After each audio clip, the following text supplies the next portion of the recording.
The word mulatto has long been one of the most significant and complex racial terms in the Americas. It has labeled countless people and shaped the way mixed ancestry was understood, particularly in colonial societies. Yet, despite its importance, its origins have rarely been studied in detail. The term's history reveals that it never had a single, fixed meaning. In its earliest uses, mulatto simply meant hybrid, a word applied to many types of mixture, human or otherwise. Over time, however, its interpretation became increasingly focused on human racial blending, and especially on the union of African and European peoples. The most widespread theory claims that mulatto comes from mulo, meaning mule, an animal born from a horse and a donkey. This view, first recorded in the early 17th century, suggests that the word was chosen because both the mule and the mulatto were seen as products of mixed origins. Early writers such as Covarrubias and Solorzano adopted this idea, describing mulattoes as extraordinary mixtures. But this interpretation is problematic.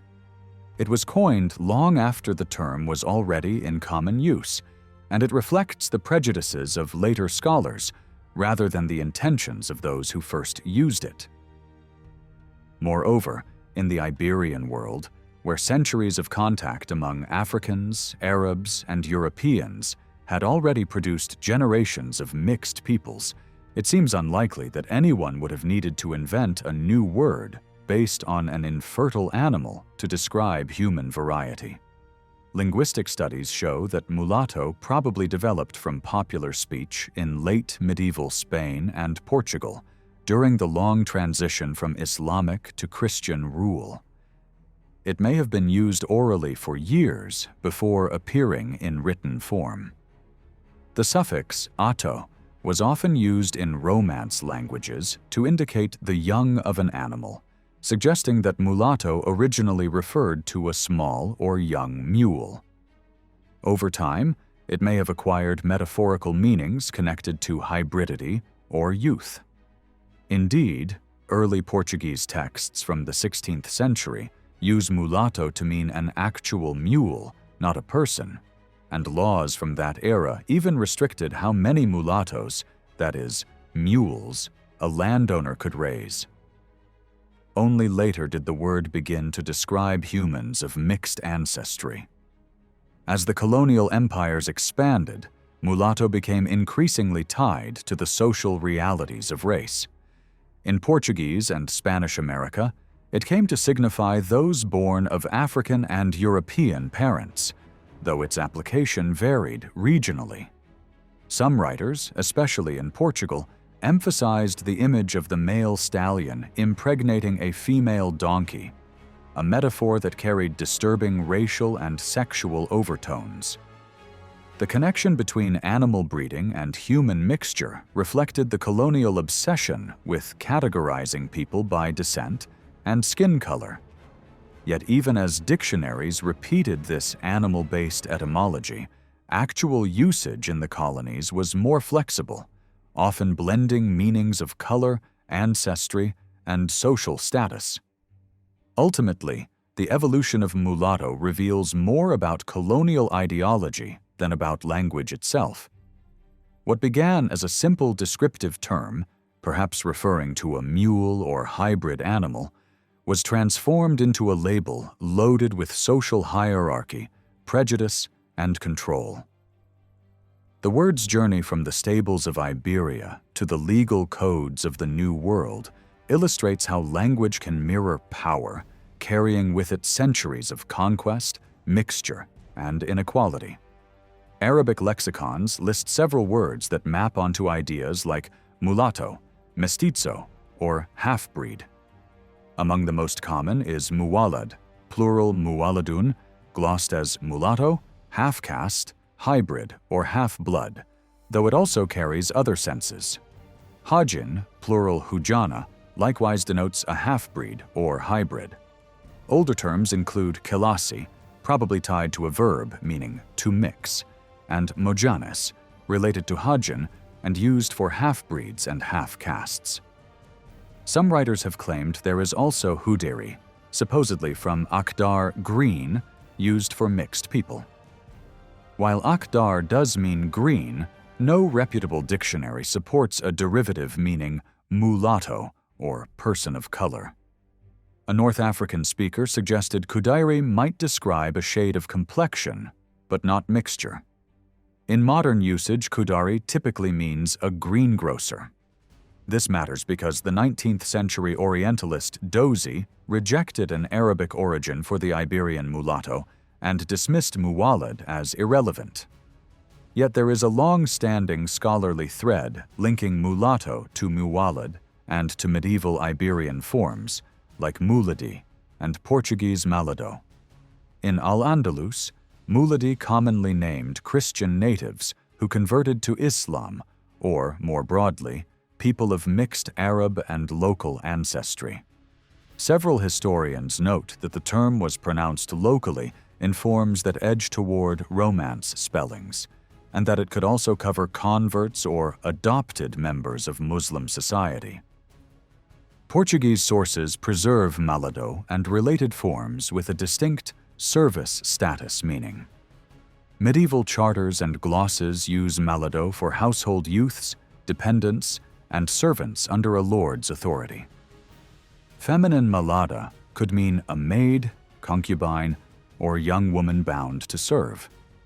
The abstract maladaya names the obligation of service itself. In this feudal world, a child of mixed background raised within a great household would naturally be a malado. Spanish documents point to a close cousin, a contract of protection called molatum, drawing on Arabic mala, client, and the protected person, malatus. The Arabic wala system of patronage and manumission produced large classes of mawali, clients, in Muslim Spain, many of whom appear in Latinized records as mulatus and in Portuguese practice as malados.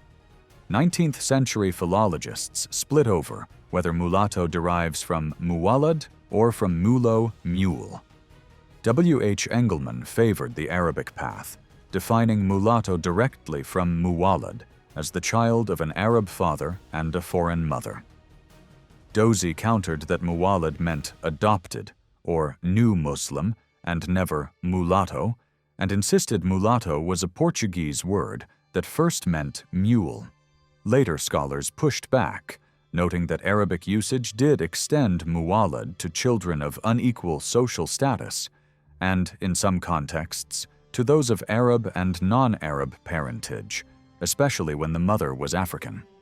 Modern Arabic dictionaries, in fact, routinely gloss muwalad as mulatto, hybrid, or half-caste, and even give feminine muwalada, a form strikingly close to Iberian mulatta. The Arabic root WLD centers on birth and begetting. From it, we get walad, child, maulud, born, and muwalid, one who generates. Muwalad belongs to this family, born among Arabs, yet not of old Arab stock. Later, by extension, a half-breed or mixed person.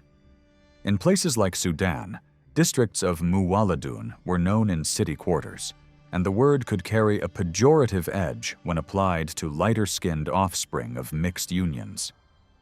Phonetically and socially, muwalad and mola converge. Converts, clients, manumitted slaves, and locally born mixed families were all folded into networks of patronage and belonging.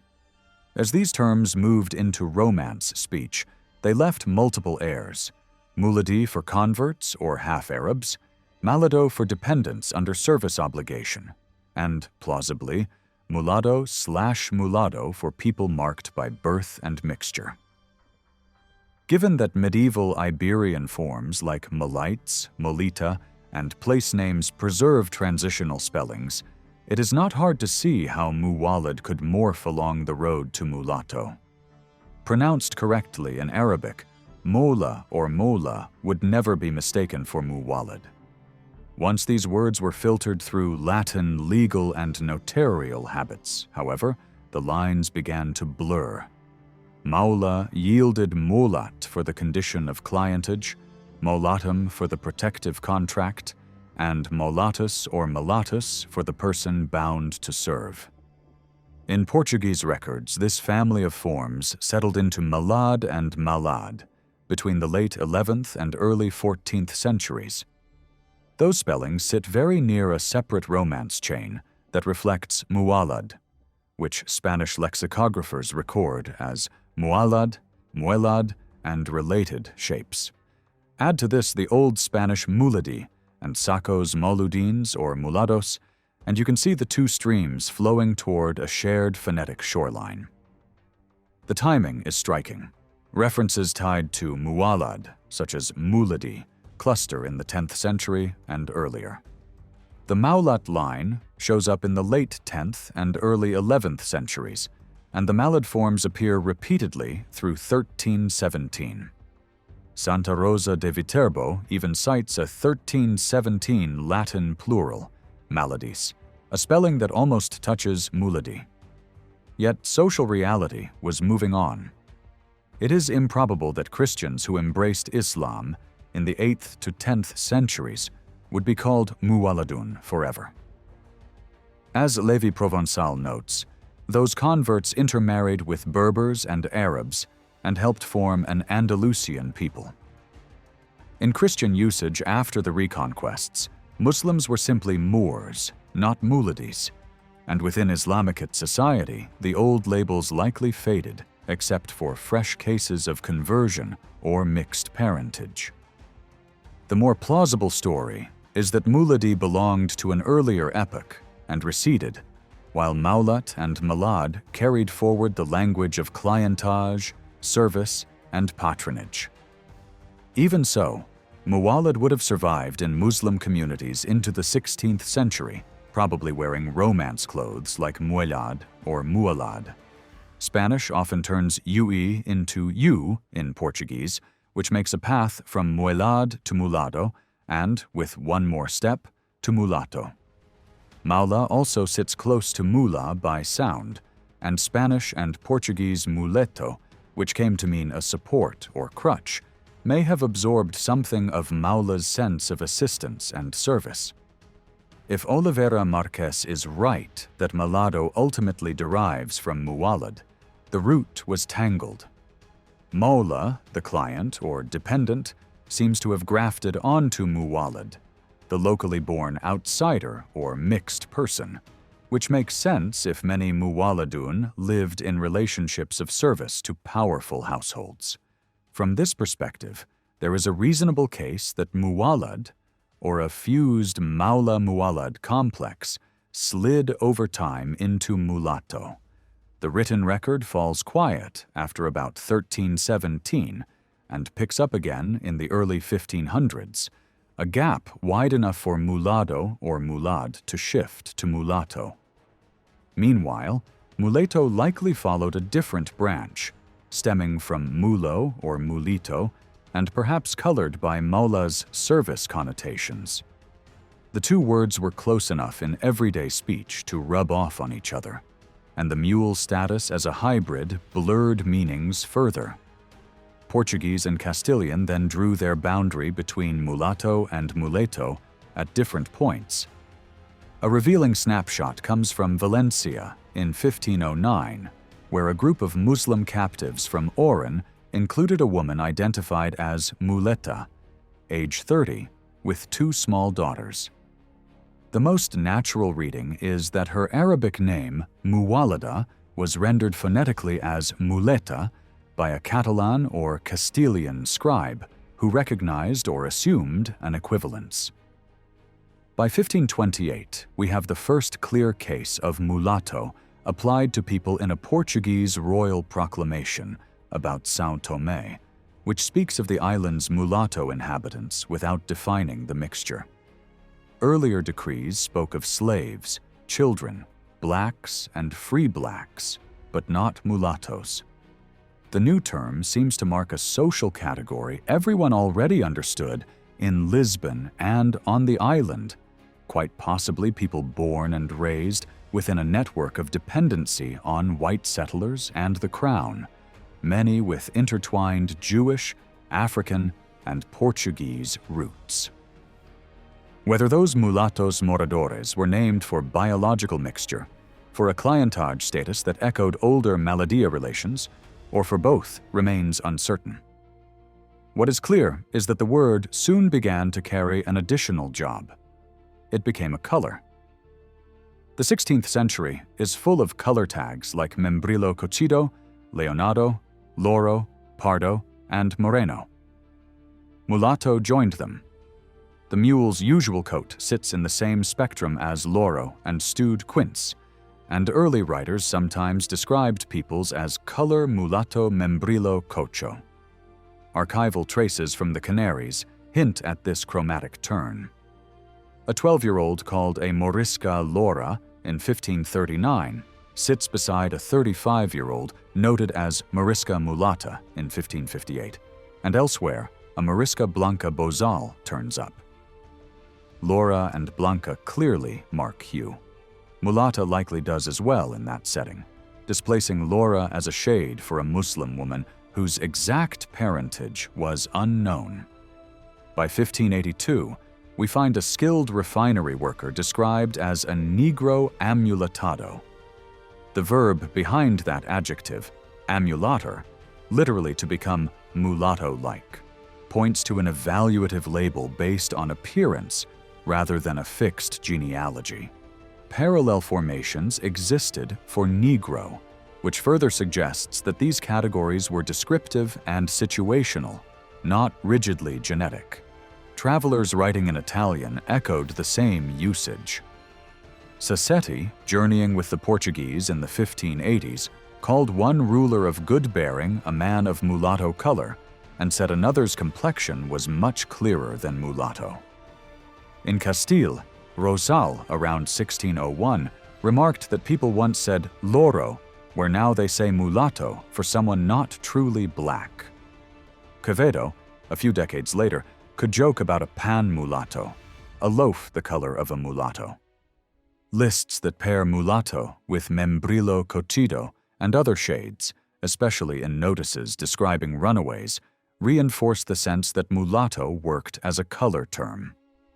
These citations cluster in the latter half of the 16th century, so we cannot be certain whether color usage came first or grew out of earlier social meanings. Nor can we say whether the color label derived from the mule's coat or from the skin tones of those already called mulattoes. The two likely reinforced each other.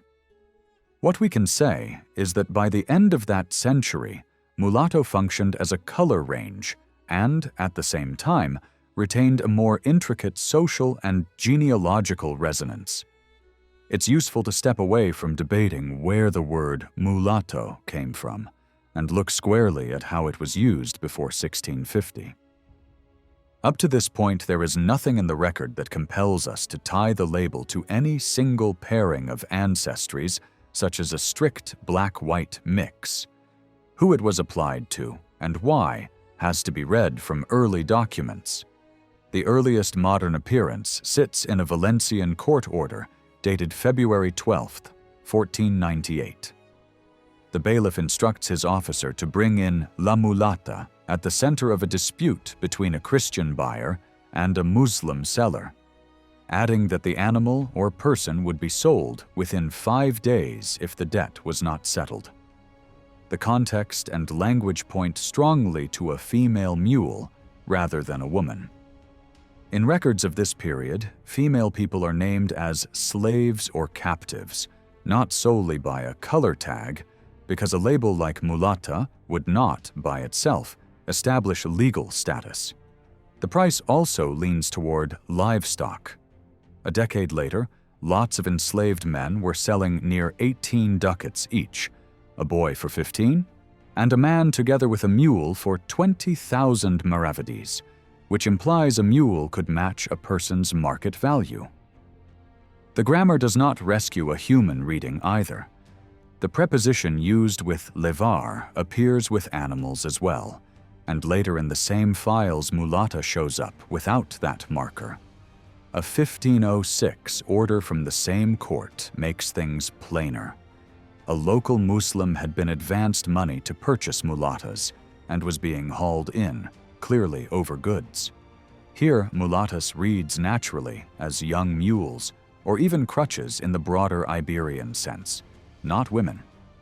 By contrast, a 1509 sale of captives from Oran includes a 30-year-old named Muleta, traveling with 2 small daughters. In that case, Muleta almost certainly reflects an Arabic name that a scribe rendered as best he could in Romance spelling, not a color or caste label.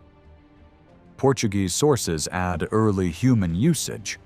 One of the first glimpses appears in the commentaries on Afonso de Albuquerque, compiled in 1557, but describing events of 1513, where a servant of the soldier Garcia de Sousa is called his mulatto during fighting at Aden. The man could have been born in several theaters of Portuguese war and trade, and his ancestry is not specified, but the chronicler clearly expected readers to know what sort of person was meant. The island of São Tomé helps fix meanings more firmly. From the 1470s, the Crown stocked the colony with Europeans, transported Jewish children, and African laborers, and even allotted enslaved women to single settlers to encourage reproduction. Royal edicts in 1515 freed the slave mothers along with their children, yet did not use the word mulatto.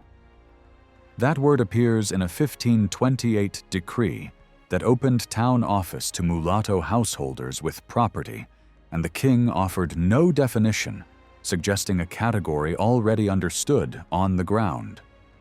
These islanders emerged directly from crown policy, often with tangled Portuguese, Jewish, and African roots, and were recognized as a civic group. By about 1535, a Portuguese pilot described São Tomé's society for an Italian audience. He noted European merchants with white wives and, when widowed, unions with wealthy local women of African origin, whose daughters were raised in European style. Children of these later unions were called mulati and were said to be baratini in complexion. The same color term Italians used for Berbers of southern Mauritania and at times for Native Americans. Here, mulatto names people first, not a paint swatch, and the social status is anything but pejorative. From São Tomé, the vocabulary would have traveled quickly into Spanish circuits through the Canaries and the Caribbean. Registers from the Las Palmas slave market between 1514 and 1600 let us watch the shift as Loro fades and other labels grow. The Canaries drew enslaved Muslims from North Africa, large numbers of West Africans, and a smaller stream labeled Indians. Muslims were especially common in the market in the 1520s and 1530s, and again in the generation after 1555, though a royal ban on North African raiding in 1572 dampened that flow. Across the whole period, West Africans made up roughly 70% of those sold. People tagged with intermediate color terms such as loro, mulatto, or moreno were relatively few before mid-century.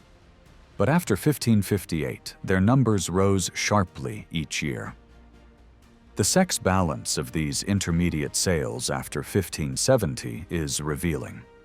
More than 70% were men, a pattern that matches newly imported labor rather than an island-born population. One could argue owners were hoarding women for reproduction or concubinage, yet the ratios for those labeled Negro or Indio look similar, and planters needed strong male workers too. The simplest read is that the late surge reflects continuing imports rather than only the growth of a Creole class. In the Americas, Spain faced a very different landscape than in Africa. Vast indigenous populations stood alongside Europeans and Africans, and all three groups intermarried in many directions. The the Crown began using the word mestizo in proclamations as early as 1533, while mulatto surfaces more sporadically until 1549. Earlier edicts mention negros and mestizos in contexts where the monarchy may have meant to sweep in most non-white groups, but the language is not always explicit. By 1530, the king attempted to restrict which enslaved people could be taken to the Indies without special permission. A new order added loros and mulattos to an already long list of barred groups that included heretics, people condemned by the Inquisition, wolofs, Levantines, anyone raised among Muslims, New Christians of Jewish or Muslim origin, and Negroes who had lived in Spain long enough to be acculturated. The 1530 decree stated that no slaves, white, black, loro, or mulatto, could embark without express license, and required that Berbers, Muslims, Jews, and mulattoes sent without permission be returned to Spain at the sender's expense, with even heavier penalties for Moriscos. In practice, this ranked Moriscos as the greatest perceived threat, followed by other Muslims, Jews, Berbers, and mulattoes. One plausible reason mulattoes drew such suspicion is that many in Spain by 1530 were likely of American or Canary origin, as well as African, linking them socially to indigenous communities and to Africans in ways that worried the Crown.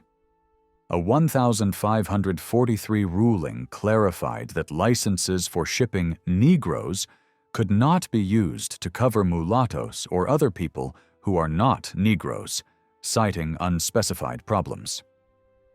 In 1549, the monarchy named American-born mulattoes directly, barring any mulatto, mestizo, or illegitimate man from holding indigenous labor or public office without special royal approval.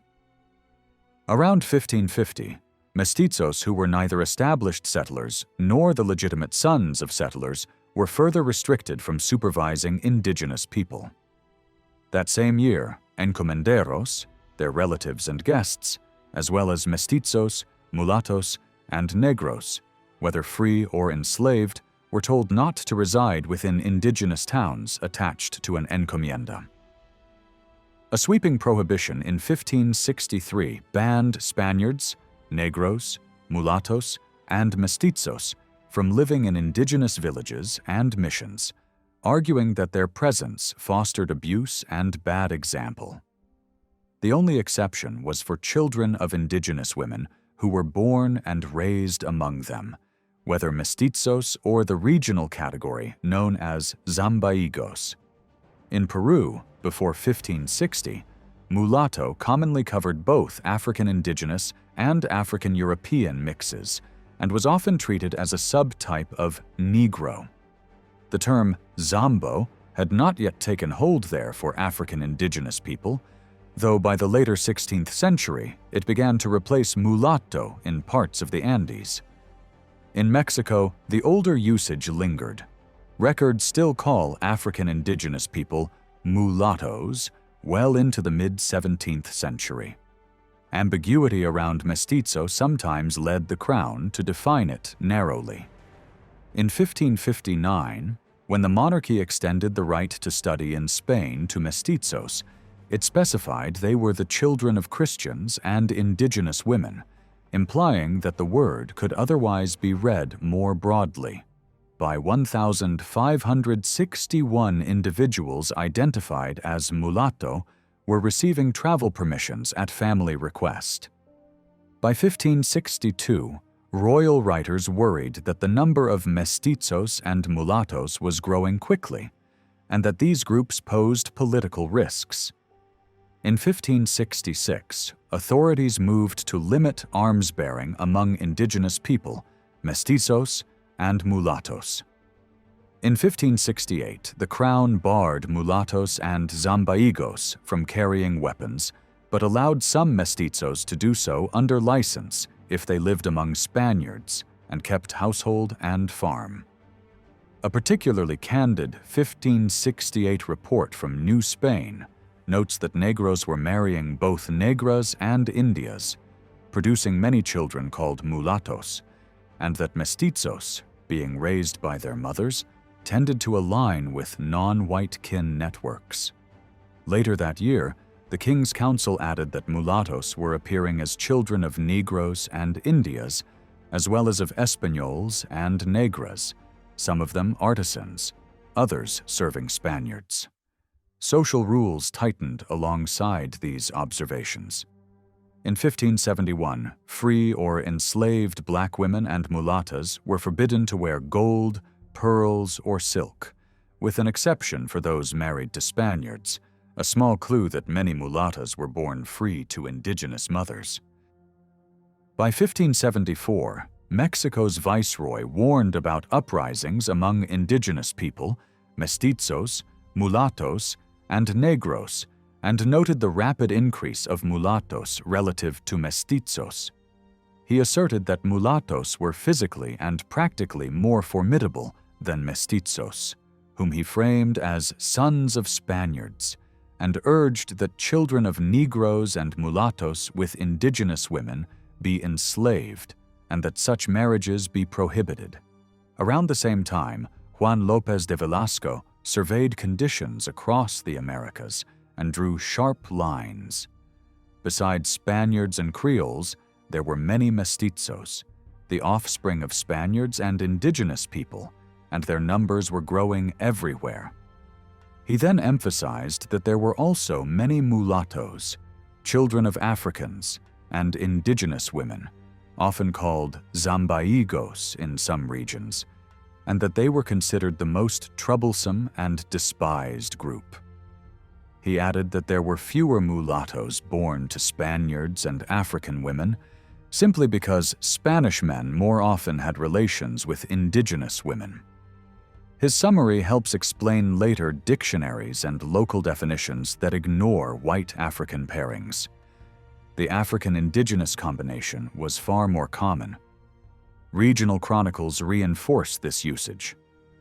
In the 1580s, Miguel Cabello Balboa, writing about Esmeraldas, consistently labeled the children of African men and indigenous women as mulattos. A prominent Maroon leader, Alonso de Illescas, married an indigenous noblewoman, and their daughter appears as a mulatta in the narrative. A famous 1599 portrait of allied African indigenous leaders from Esmeraldas bears a caption calling them mulattos, a label sometimes corrected in modern retellings, but faithful to contemporary usage. Military reports from northern Mexico likewise complain that Chichimeca raiders were aided by skilled mestizo and mulatto leaders. By 1592, the Crown was alarmed at the number of mulattos in Venezuela who claimed the freedom owed through their indigenous mothers and resisted encomendero control. The monarchy moved to impose tribute obligations on free negros, negras, mulattos, and mulattas. Taken together, the royal documents from 1549 to 1592 show a clear pattern. Officials used mulatto primarily for African indigenous people, and secondarily for African Spanish people. In effect, the term meant someone who was half African and half something else, with local practice extending it to people who looked that way even when exact ancestry was unknown, which helps explain occasional application to brown North Africans. Portuguese America charts a slightly different timeline. 16th century Brazilian sources rarely use mulatto. Mameluco and mestizo usually cover mixtures, and the skewed sex ratio among enslaved Africans limited European-African pairings. By the time of the Dutch Wars in the 1630s and 1640s, however, mulatto shows up frequently. In 1644, Dutch forces and their indigenous allies took prisoners at Palmares and distinguished between tupis and mulatinos, a term the Dutch rendered as a diminutive of mulat. The context suggests children of Tupi and African parents. A 1654 capitulation guaranteed safe conduct for all who aided the Dutch, listing Brazilians, Mulaten, Mamelucos, and Negroes as distinct categories, with Mulaten covering mixed people of African descent, including African indigenous families serving under Antonio Mendes in units of Tupis, Mulattos, and Negros. Portuguese law from 1621 barred Negroes, Mulattoes, or Indians, although free from certain trades, again using mulatto broadly enough to encompass African indigenous people. French observers from the same era grouped Brazil's people as negres, Brazilians, tapuyas, mulates, mamelus, and creoles, with mulates naturally including red-black mixtures because mamelus referred to European indigenous. Portuguese practice across the Indian Ocean can be traced through the accounts of outsiders who traveled with them or visited their ports in East Africa and India. In this sphere, the Portuguese seem to have drawn a line between mestizo, for people of mixed European-Asian background, and mulatto, for those with African ancestry. Even so, usage was not always tidy. Sassetti, writing in the 1580s, described the ruler of Calicut as having a mulatto-like complexion, and elsewhere used the same label for individuals whose ancestry was not spelled out, making it unclear whether Africa or India lay behind the term in those cases. By the 1590s, a pattern had begun to emerge. Mulatto tended to signal partial African descent, while mestizo pointed to unions with Indians or other Asians. The Italian merchant Carletti noted at the Cape Verde Islands that the Portuguese were forming families with black women and with mulat women, the latter being the daughters of white men and black women. In Bengal, however, he used mestizi for mixed people, a choice that matches Sassetti's observations from India. The French traveler Pirard de Laval, who spent a decade in the region, offers a snapshot of how these words circulated on the ground.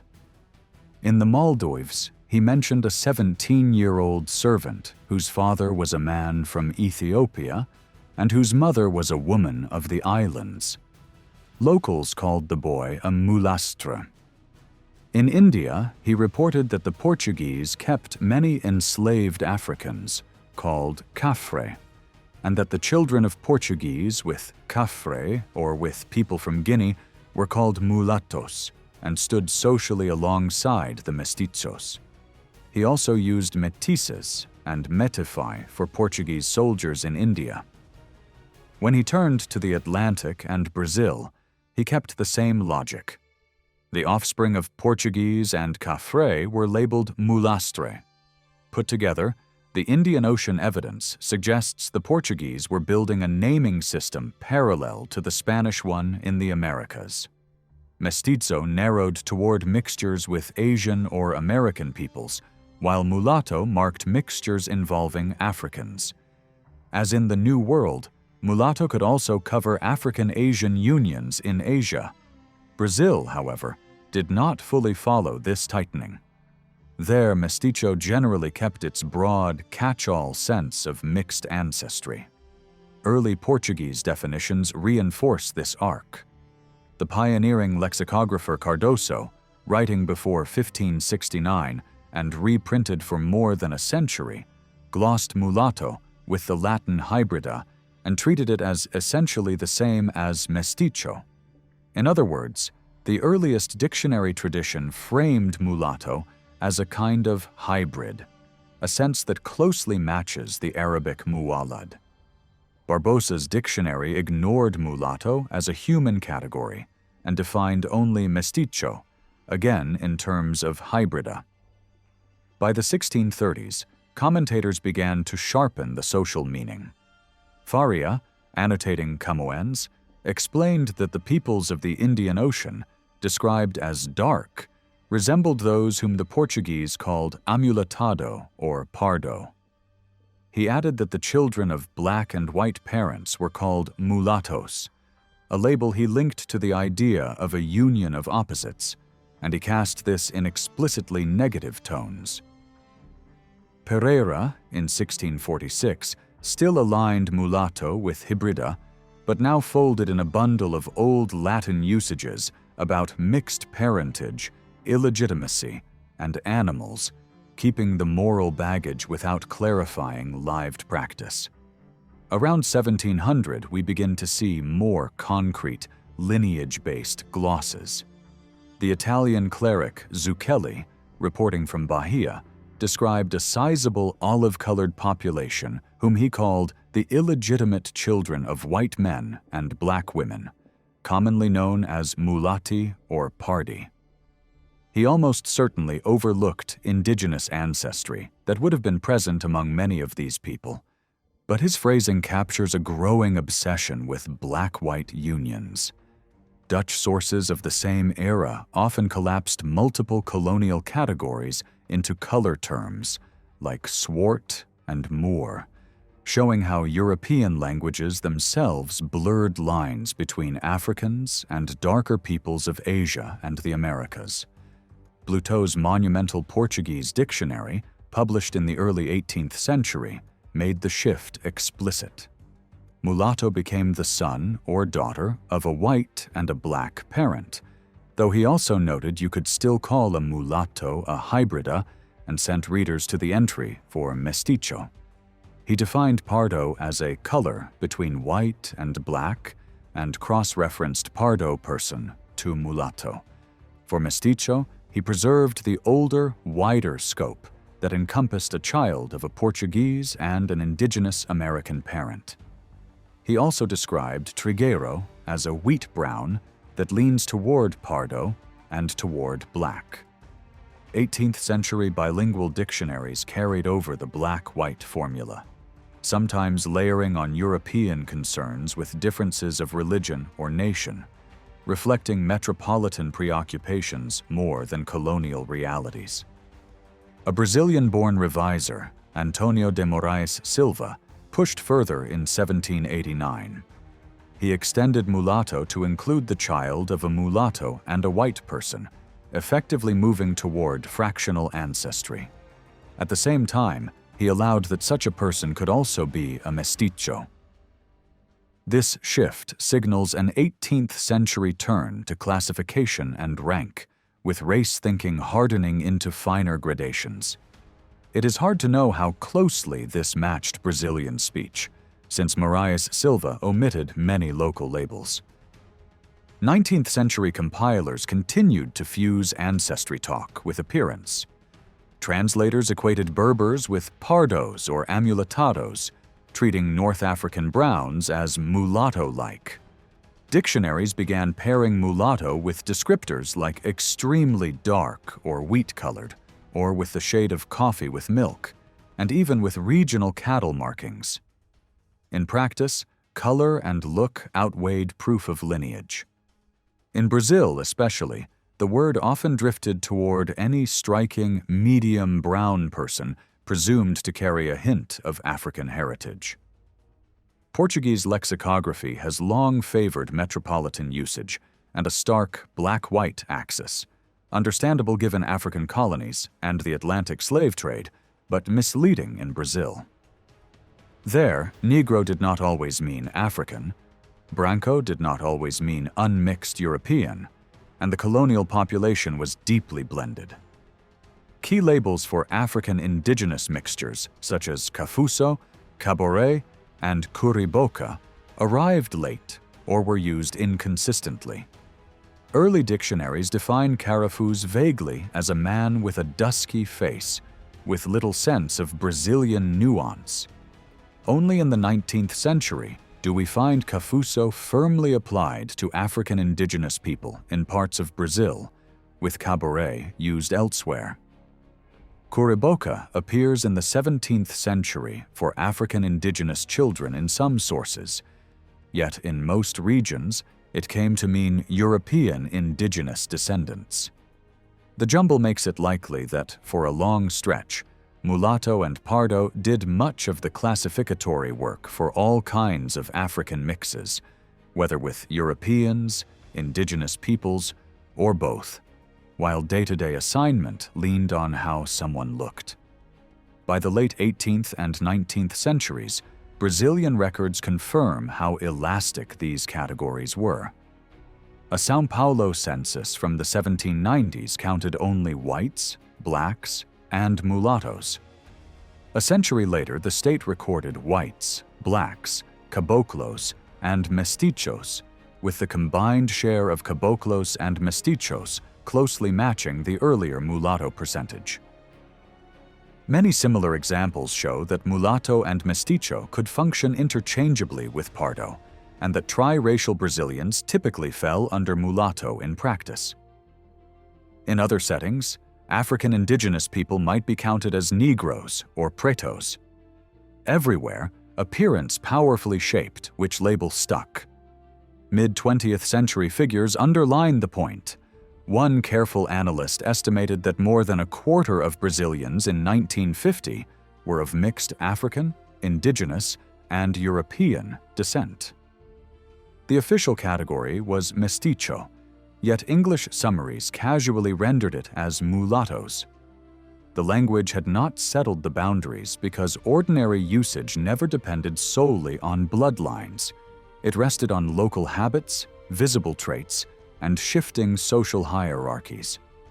From roughly 1568 to 1617, the label mulatto in Spanish America most commonly fell on people of mixed indigenous and African ancestry, and that usage shows up in both metropolitan and colonial voices. European lexicographers, however, sometimes framed the term differently. Around 1601, Rosal treated mulatto as interchangeable with loro for slaves who were not quite black. Odin in 1607 described mulattoes as half-Moors, children of a white parent and a Moorish parent in either direction, and in 1625 added that they tended to be olive in hue. He also defined mestizo in the same two parents of different groups way, only with a broader reach, including differences of religion. A 1639 trilingual edition repeated this approach, and in Dutch, glossed mulatto as a half-Moor born of white and black parents, while also equating both mulatto and mestizo with the Dutch mulak. Covarrubias in 1611, meanwhile, reduced mulatto to a black-white child. These European definitions often privileged a white African frame or a Moorish shorthand that was elastic in practice. Turning back to the Andes, the spread of the term Zambaigo complicates the picture without overturning it. Lockhart notes that before 1560, Peruvians called African indigenous people mulattos. Afterward, Zambaigo and later Zambo gained ground, though many documents still treated Zambaigos as a subtype of mulatto. A 1615 viceroy's note and Solorzano's writings of the 1620s to 40s defined mulattoes as white African offspring and mestiços as Spanish indigenous, while also acknowledging Zambaigos for African indigenous unions. Legal texts from 1563 onward often grouped Spaniards, Negroes, mulattoes, and mestizos together, then carved out special treatment for mestizos and Zambaigos born to indigenous mothers and raised among their communities.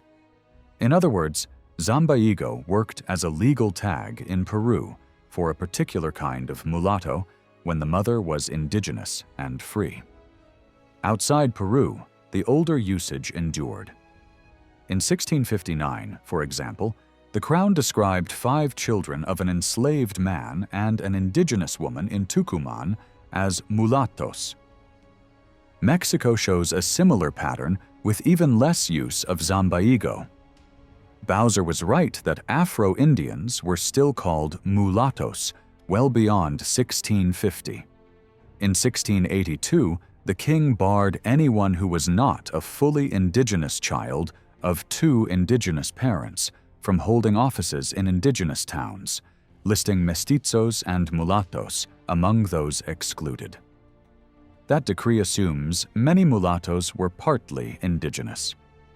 Inquisitorial records summarized by Aguirre Beltran make the same point through color labels layered on the generic mulatto. He notes that the dark mulatto, often called mulatto pardo, was the child of an African and an indigenous person, and that this was the single most numerous group. I am cautious about reading every light-skinned mulatto as exclusively white African, since many African indigenous descendants could present with lighter features. But the overarching pattern is hard to miss. Across the 16th and 17th centuries, most people called mulattoes in New Spain and Peru had indigenous as well as African forebears, and many of the lighter mulattoes probably did too. Early caste schemes underline this flexibility. One mid-17th century Mexican series lists the familiar pairings: Spanish with black equals mulatto, Spanish with indigenous equals mestizo, then notes that a mulatto with a mestiza still produces a mulatto, marking throwback traits rather than fixed blood fractions. Some later writers shifted toward an abstract black-white definition, but even canonical dictionaries left room for ambiguity. Nebroija's late revisions rendered mulatto as mixed African, broad enough to cover African indigenous unions. 20th century Spanish dictionaries widened the net further with entries that equate mulatto with brown complexion, hints of dark ancestry, or even certain dark-hued ores. Santa Maria tried to standardize the word, yet still recorded national and regional usages in which mulatto described Dominican phenotypes, Peruvian mixes of Zambo and white, and multi-lineage returns that defy neat formulas. French, Italian, Dutch, and Creole sources reinforce the breadth of practice. French writers in the 17th century used mulâtre both for African European and indigenous European children, and in the islands sometimes for African indigenous as well. Dictionaries into the 18th century defined mulâtre in parallel with métis, and even included interfaith parentage. Only by the 1790s did French lexicography narrow sharply to the white-black formula, reflecting the Atlantic focus of the age. Dutch works retained a wider sense, describing mulattoes as children of Europeans with black or native mothers, and also as children of Moors with Spanish mothers, explicitly allowing all the mirror image combinations. In Suriname's Sranan Tongo, Mulatto could label Carib people visibly mixed with Negroid features, a usage likely influenced by Brazilian Portuguese. Colonial records from across Spanish America confirm long-lived overlap between mulatto and indigenous ancestry. Juan Poma's illustrated roll call of criollos, mestizos, and mulattos in Peru assumes indigenous presence in all the categories. Jamaican and Gulf of Campeche documents from the mid-17th century plus mulattos, alongside Indios and Negros in militias and pirate crews, again consistent with African indigenous blending. Late colonial and 19th century snapshots make the same point. On the Rio de la Plata frontier, administrators defined pardo to include mulatto, child of African with white or Indian. Censuses around Córdoba counted many Negroes and mulattoes embedded in indigenous villages. California parish books in the 1780s and 1790s routinely registered children of mixed indigenous parents as mulattoes. An 1807 Salvadoran tally even folded mestizos into the category. Writers from Virey to Nicolas Leon later described unions between indigenous and mulatta parents, yielding darker mulattoes, and Peruvian biographies could still celebrate a great mulatto whose father was indigenous and mother was mulatta. Pulled together, the pattern is strikingly consistent. In Spanish America, mulatto nearly always signals some African lineage. In the 16th century, most mulattoes were African indigenous, and well into the modern era, a large share of those called mulatto have carried indigenous ancestry as well. That conclusion suggests a reframing of early Atlantic societies. If the first generations labeled mulatto were primarily red-black rather than white-black, then the growth of enslaved and free, colored communities, the emergence of maroon polities, and the cultural foundations of plantation and port cities need to be reconsidered with African indigenous intimacy at the center rather than at the margins. Demography and law help explain why. Slave cargoes were overwhelmingly male. Shipments through Seville early on were at least 60% men. Edicts repeatedly tried to force a one-third female quota because the trade skewed even more male in practice. In Lima, only about a third of newly arrived Africans were women. Brazil's Minas Gerais in the 1770s counted more than twice as many enslaved men as women, and coffee zones in the 1820s show similar gaps. Across Mexico and the Andes, colonial officials remarked on indigenous women left in villages while men died in mines or fled tribute demands. Chroniclers in Lima described streets filled with indigenous women, many supporting themselves through sex and bearing mixed children. Sheer numbers favored African indigenous unions.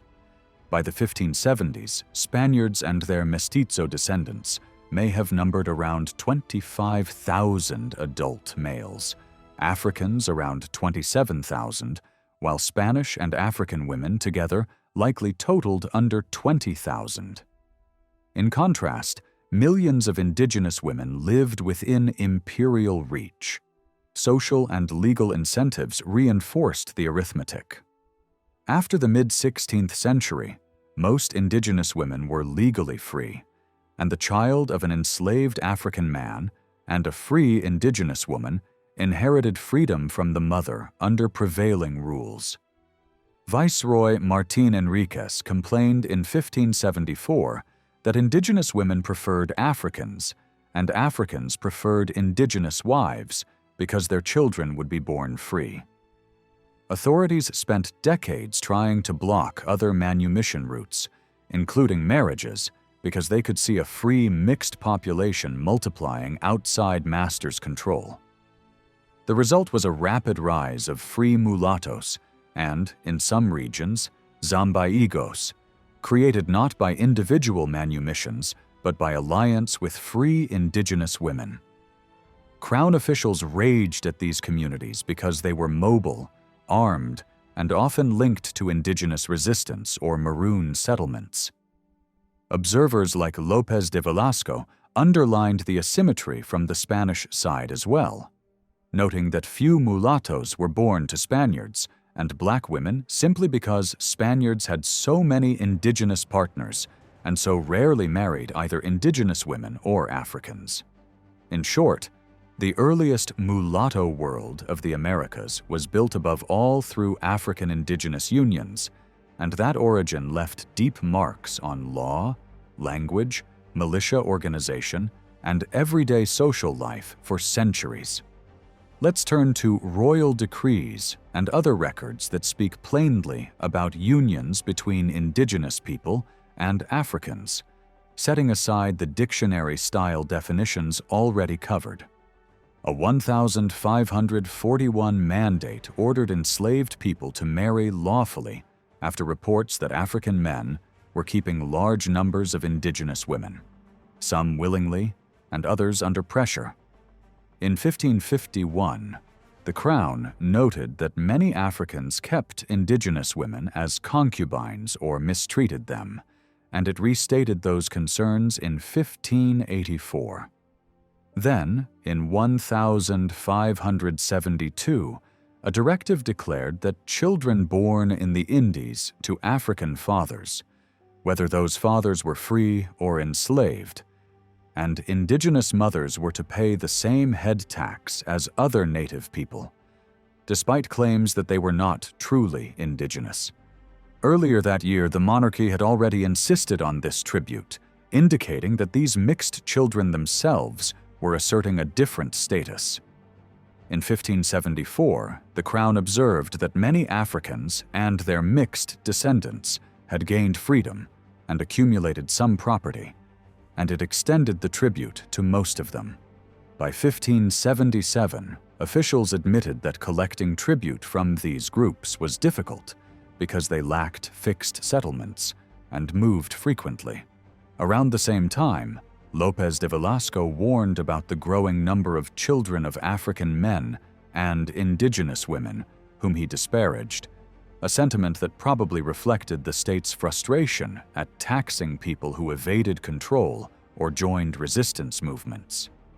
Even a century later, in 1674, the Crown complained that tribute was being enforced consistently only on indigenous mulattoes and not on mestizos, a telling distinction. The message was clear. Mulattoes, as a class, were treated as children of tributary mothers rather than of Spaniards, while mestizos were shielded by their recognized paternal link to Spaniards. Unsurprisingly, many people sought to be counted as mestizos to escape the head tax. Vagrancy and residence rules also reveal how embedded African indigenous communities had become. In 1595, Philip II ordered that unmarried Spaniards, mestizos, mulattoes, and zambaigos living among indigenous people be expelled from native towns. Repeat offenders would be banished to Chile or the Philippines. This came after years of trying to keep non-indigenous people out of native settlements, yet it shows that part African populations still lived within those communities. The Caribbean offers an early case study. In 1502, a notable group of Africans reached Hispaniola from Seville. The next year, the shipments were halted temporarily because these newcomers were joining indigenous rebels. At the same time, large numbers of indigenous captives from the mainland were being funneled into the islands. From the late 1490s onward, enslaved people from the Venezuelan coast, and later from Mexico via Panuco, arrived by the thousands. By the mid-1530s, the Crown tried to curb this traffic from places like Nicaragua and Peru. Yet raids in Florida and Nuevo León still supplied captives, and the Bahamas were stripped of people over several generations. Before 1530, and for some years after, more enslaved indigenous people than Africans were brought into the Antilles. Around 1,530 observers on Hispaniola remarked on the great number of children born to Spanish men and indigenous women. That makes sense. In 1514, a significant minority of Spaniards had native wives, and many others lived with indigenous servants or partners. By mid-century, a large share of those counted as Spaniards were of mixed background, especially among the young. When later African arrivals formed relationships, the children of those unions were often triple heritage, rather than simply black and white. Other empires added to this mixing. English colonists also imported indigenous captives into the islands. By the late 17th century, one traveler in Jamaica described indigenous people brought from Central America or taken from Spanish settlements and sold, including mixed children of Spaniards and indigenous women. Similar trafficking routed captives to Barbados, with parallel practices among the French, Portuguese, and Dutch. Royal concerns along the Tierra Firme coasts mirrored those for Venezuela, with repeated references to numerous mulattoes born to indigenous women. In the islands, One historian argued that the large early mestizo population was gradually absorbed into black and mixed communities, whereas in Mexico and Peru, many African descendants were later absorbed into indigenous and mestizo populations. Mexico's record is especially revealing. By the 1550s, officials already said Africans and mestizos outnumbered Spaniards. Mixed and African groups ran to indigenous communities and sometimes led uprisings, as in the Chichimeca frontier. Viceroy Martín Enríquez complained in 1574 that mulattoes were proliferating and tougher than mestizos, whom he defined as sons of Spaniards, and he even proposed enslaving the children of Africans and mulattoes with indigenous women. On the northern frontier and in New Mexico, accounts from the 17th century list mestizos, mulattoes, and other mixed categories among rebels and townspeople, confirming the deep interweaving of lineages. Administrative language in New Spain was blunt. In 1568, the Crown reported that many mulattoes were children of African men and indigenous women, and that both these and the children of Spaniards and African women were serving Spaniards in large numbers. Scholars who reviewed inquisitorial labels found that darker mulattoes, often those with African and indigenous ancestry, were the most numerous single group, while countless local terms captured gradations of appearance. Over time, counts bear out the growth of people with African ancestry born in the country. By the mid-17th century, the number of locally born people of mixed African descent dwarfed the African-born population, and that trend accelerated through the 18th and into the early 19th century. Peru shows a similar dynamic. By the 1550s, there were enough African men to form military companies. Some later went maroon, living in the hills and raiding, which included taking indigenous women. Chroniclers by the early 1600s described many mestizos and mulattoes in Peru, and laboratory studies, while imperfect, suggest substantial African admixture in some highland populations. The rise of free black and mixed communities across the region fits this picture. Spanish attempts from the mid-16th century onward to bar Africans and mixed people from indigenous towns and mission settlements repeatedly failed, both because labor needs demanded their presence and because those communities were resilient. Authorities feared exploitation of indigenous people, but they feared revolt and alliance even more. Along the Isthmus and the Pacific coast, African indigenous maroon settlements threatened vital trade routes and sometimes cooperated with foreign raiders. By the end of the 16th century, American African polities existed from Esmeraldas in present-day Ecuador to Venezuela's interior and beyond, and similar communities persisted into the 19th century. Travelers in the early 1800s still remarked on the prevalence of people with mixed African and indigenous ancestry along the northern coast of South America, a pattern that endures in parts of Central America and the Caribbean Rim. These connections were constant and intimate. Africans fled to indigenous territories. They worked alongside indigenous people in mines, plantations, ports, and garrisons, and they formed families. In Florida, for example, the earliest Spanish settlement quartered African slaves in nearby native villages, and Spanish expeditions routinely mustered large bodies of indigenous and mixed auxiliaries. The proximity continued into the era of the Seminole Wars, with Black and Native alliances a recurring theme.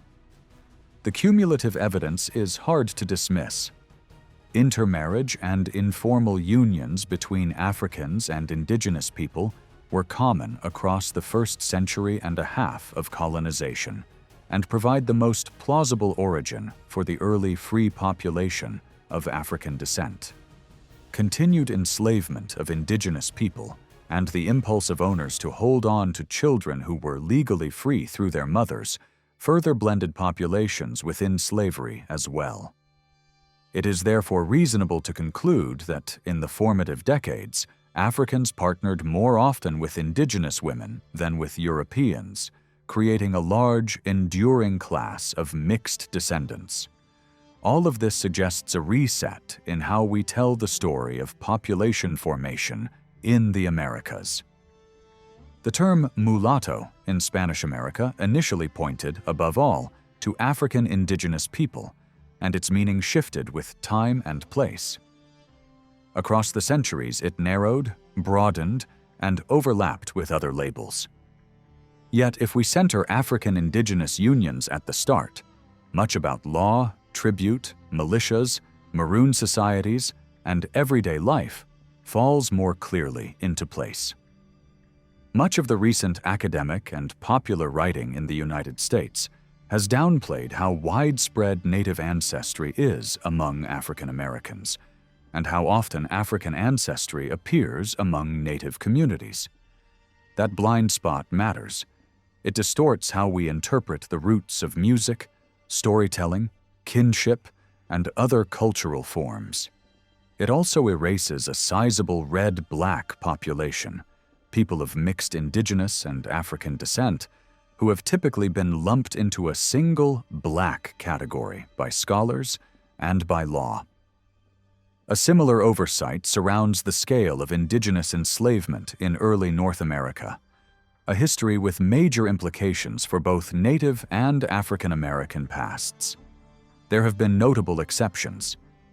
Biographies of prominent performers from Adelaide Hall and Willie the Lion Smith to Paul Robeson, Josephine Baker, and Tina Turner have acknowledged Native forebears. Almon W. Lauber's early study of Indian slavery remains foundational, though too seldom consulted.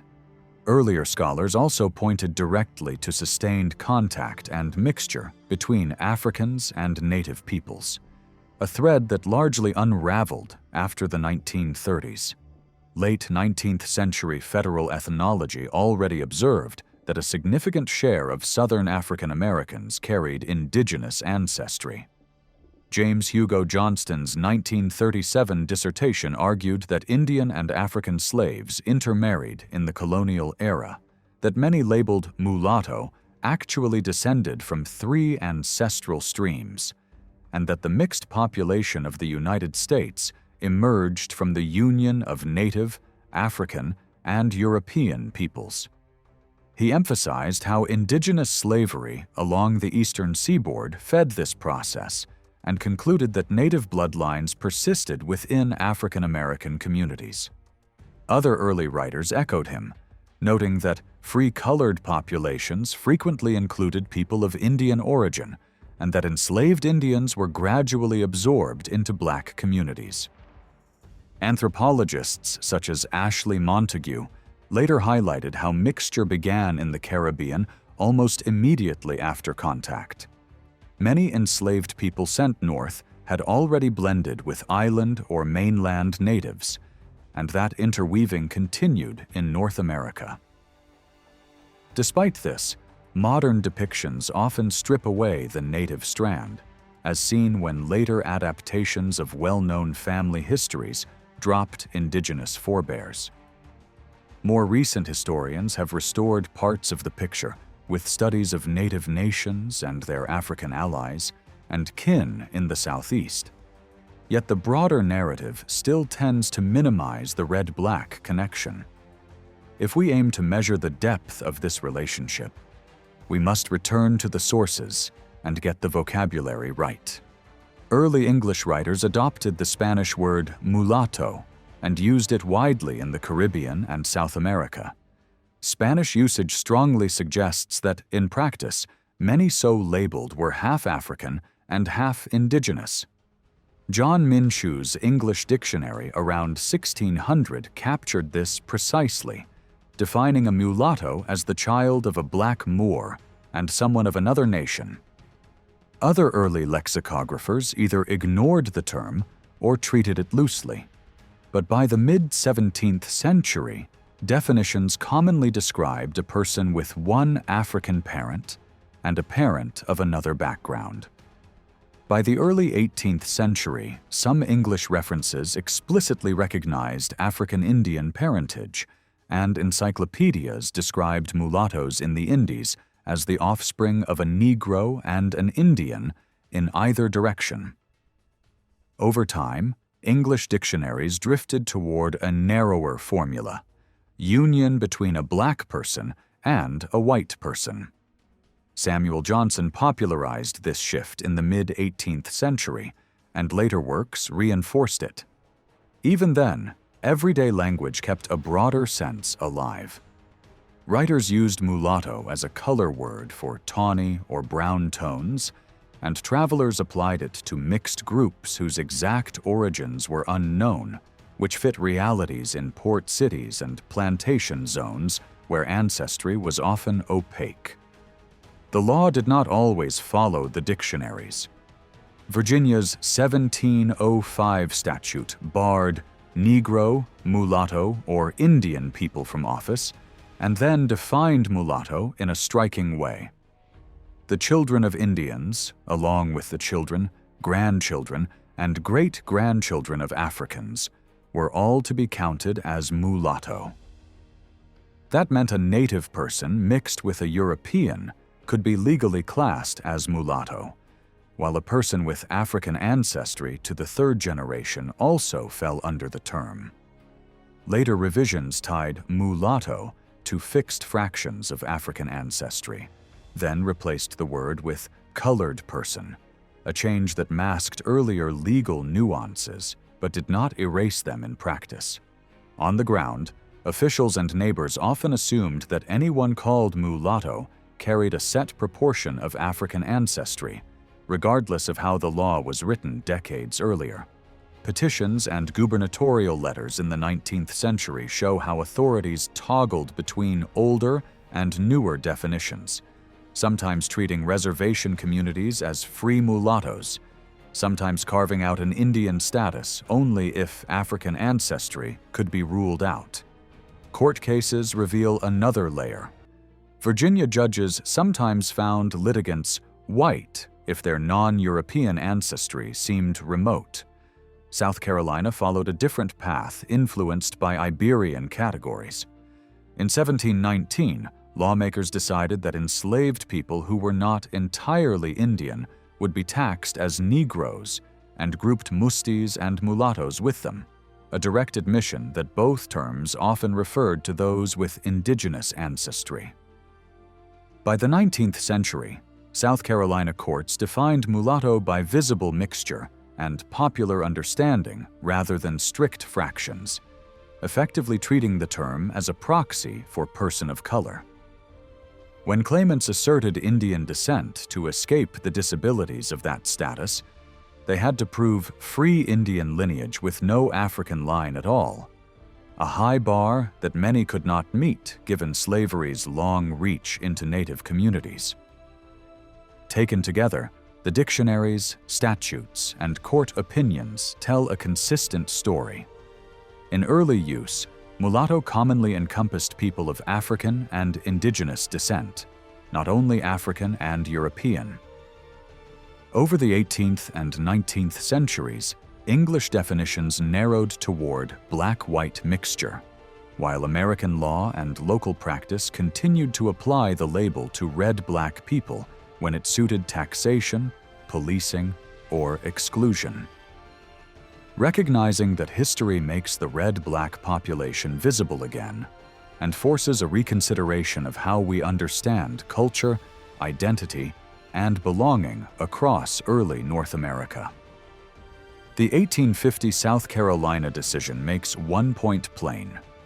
People with native ancestry could still be lumped into the mulatto or colored category, especially if officials suspected any African lineage. Georgia, which often tracked South Carolina's lead, produced a counterexample a few years later.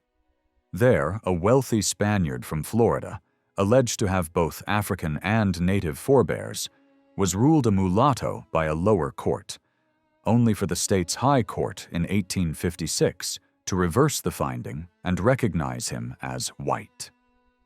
Most other English colonies never spelled out racial labels in law. Courts occasionally clarified meanings on the fly. In Delaware, a woman escaped slavery by proving she descended in the female line from a grandmother born in Asia. The statute there had confined perpetual slavery to Negroes and mulattoes through a female African line. Her father was recorded as a Negro, and she herself seems to have been classed as a mulatto. After 1800, many states tried to pin definitions down. Indiana's 1817 law counted anyone with a black grandparent or with one-quarter African ancestry as a mulatto, and even barred Negro, mulatto, or Indian witnesses in cases involving whites. California in 1850 chose a 1/8 African threshold for mulatto, declared anyone half-native an Indian, and likewise excluded black, mulatto, and native witnesses in cases with white parties.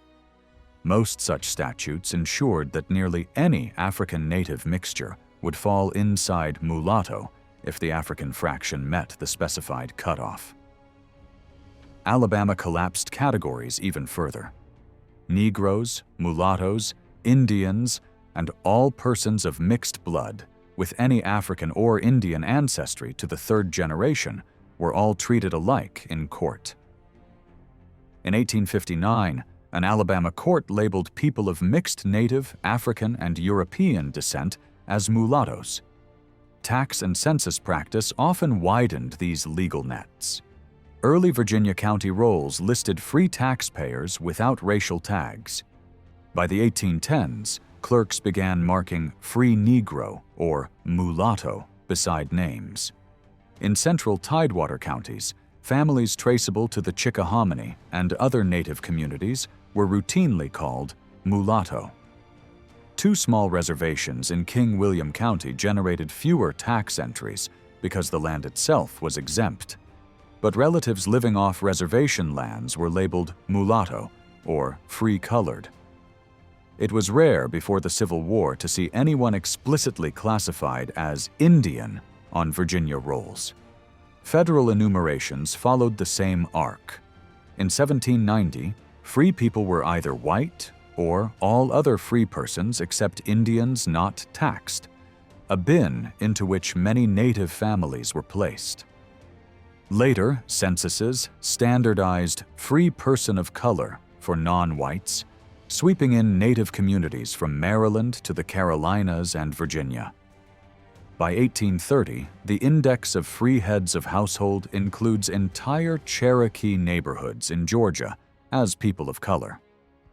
A special Choctaw count in 1834 even spelled out half Indian and half Negro men and families, yet still used mulatto as the label. Beginning in 1850, federal marshals were told to mark B or M without definitions.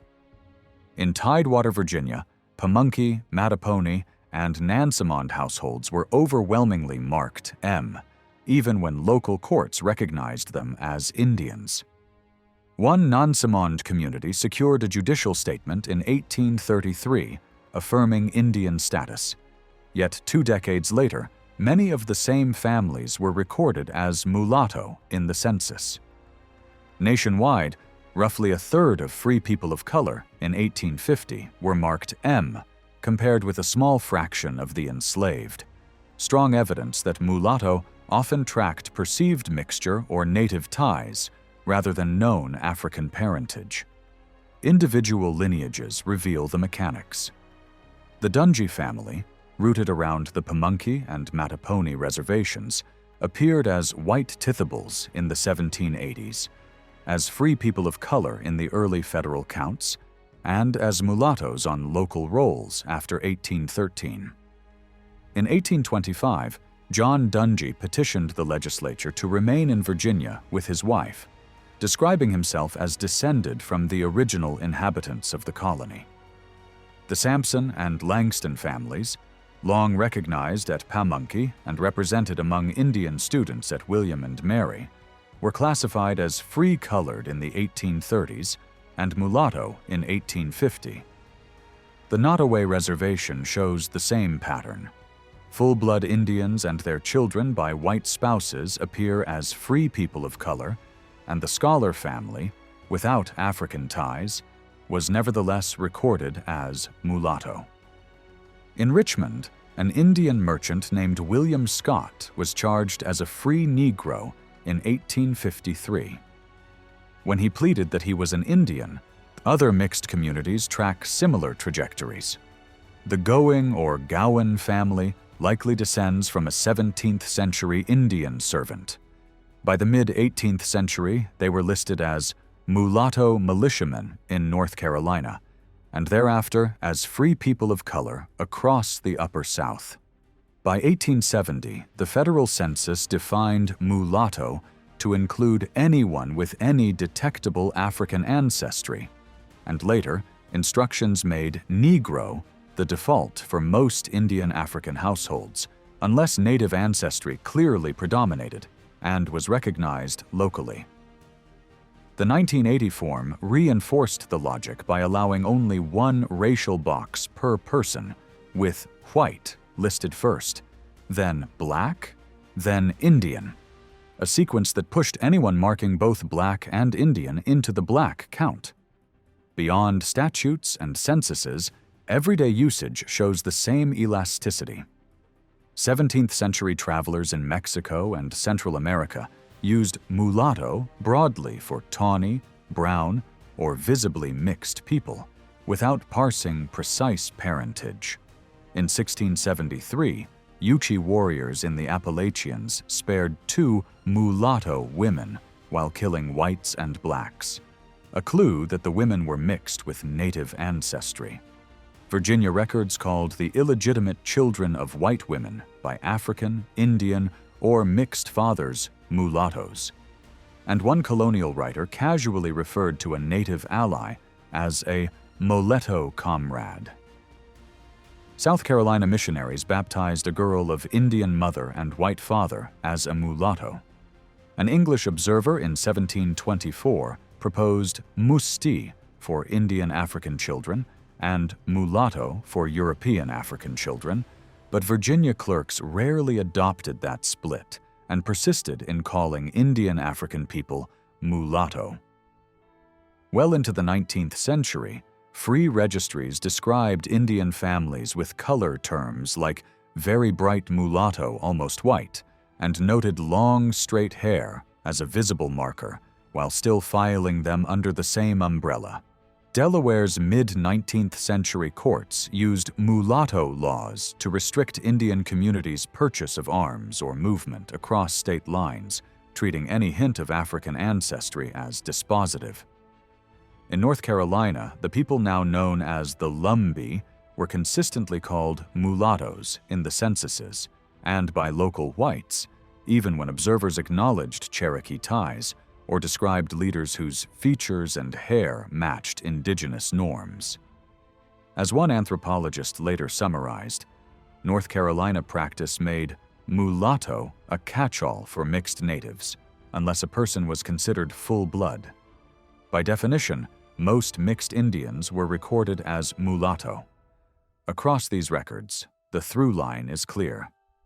Mulatto in British North America and the early United States was never a stable biological formula.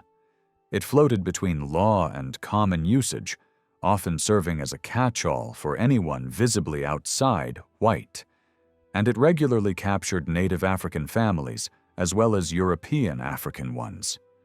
That labeling shaped who could testify, where people could live, how they were taxed, and how their descendants would appear in the historical record. In the hills of Tennessee, communities now known as Melungeons, likely linked to Saponi and Powhatan peoples, were labeled in shifting ways across the 19th century. County officials and local writers called them free-colored, mulatto, and sometimes white. An observer around 1890 remarked that after the Civil War, they stood on the same social rung as other free people of color, while another insisted they were neither black, nor Indian, nor white. Locals said their faces resembled Cherokees, and their skin was a reddish-brown, unlike the look people associated with African European ancestry. The vocabulary was doing as much work as the law, and mulatto was often a blunt instrument for anyone who did not fit a narrow racial box. South Carolina revealed a similar tangle of labels. Mixed Native communities carried names like brass ankles, red bones, and yellow people well into the 20th century. Earlier records frequently marked them as mulatto, but by the 1940s, white neighbors variously called them mulattoes, yellow people, half Indians, half Negroes, and, sometimes grudgingly, white. Terms like musti and mestizo fell in and out of use, but the social sorting they justified remained. What mattered was less a lineage chart than the everyday power of a word to include, exclude, or blur. Runaway slave notices sharpen the picture. Advertisers regularly used mulatto for people whose ancestry they could not document, yet many entries flagged indigenous ties.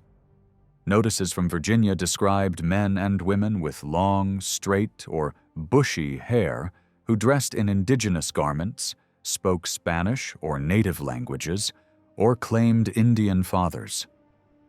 North Carolina and South Carolina papers listed men of the Indian breed, women who spoke Chickasaw, and families likely to dress as Indians and head south.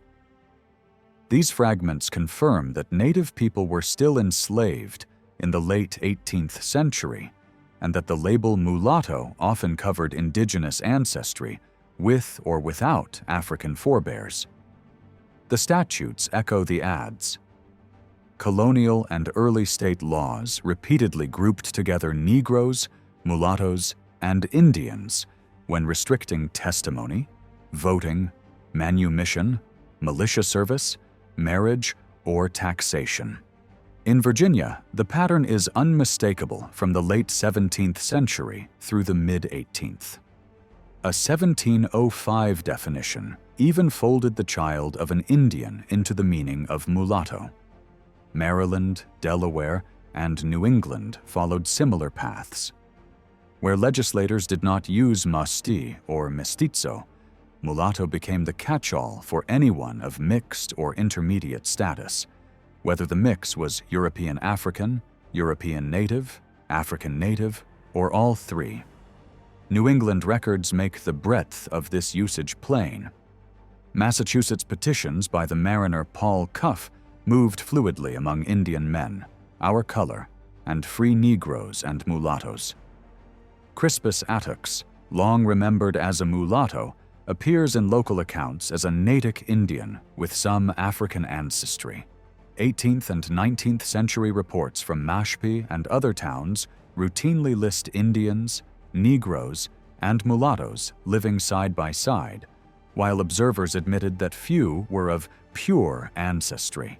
In practice, mulatto covered white Indian families as readily as black Indian households. In the Lower South, another term took root. South Carolina and North Carolina statutes introduced musti, often used for African native mixtures, while keeping mulatto in circulation for European African and European native people. By the 1790s, both terms sometimes overlapped, especially for light-skinned families with three-way ancestry. Lawmakers toggled among Indian, Negro, mulatto, musti, and mestizo. Yet those four labels had to account for at least 6 social realities: Africans, Natives, European Africans, European Natives, African Natives, and triracial communities. Beyond the letter of the law, everyday descriptions kept stretching the word mulatto. 17th century English writers applied it to anyone of mixed appearance, even to half-Christians in a theological jab. Spanish and Portuguese worlds layered in their own categories, and English accounts of the Caribbean and the Spanish Main often called indigenous-led rebels mulatto if their complexion or life story did not fit a simple type.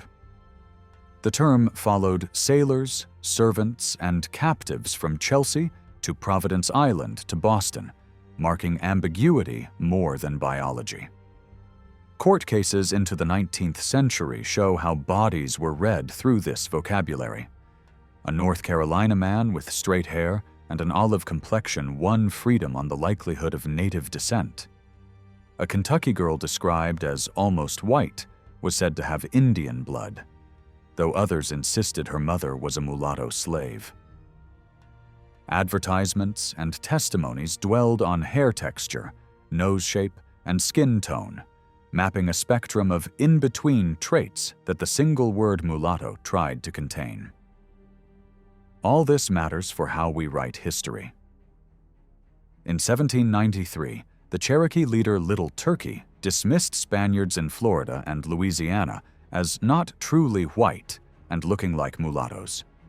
His point only makes sense if mulatto signals a broad world of mixture that includes indigenous, African, and Iberian lines. Across the English colonies, for more than a century, there simply was no common English term for mixed peoples other than mulatto.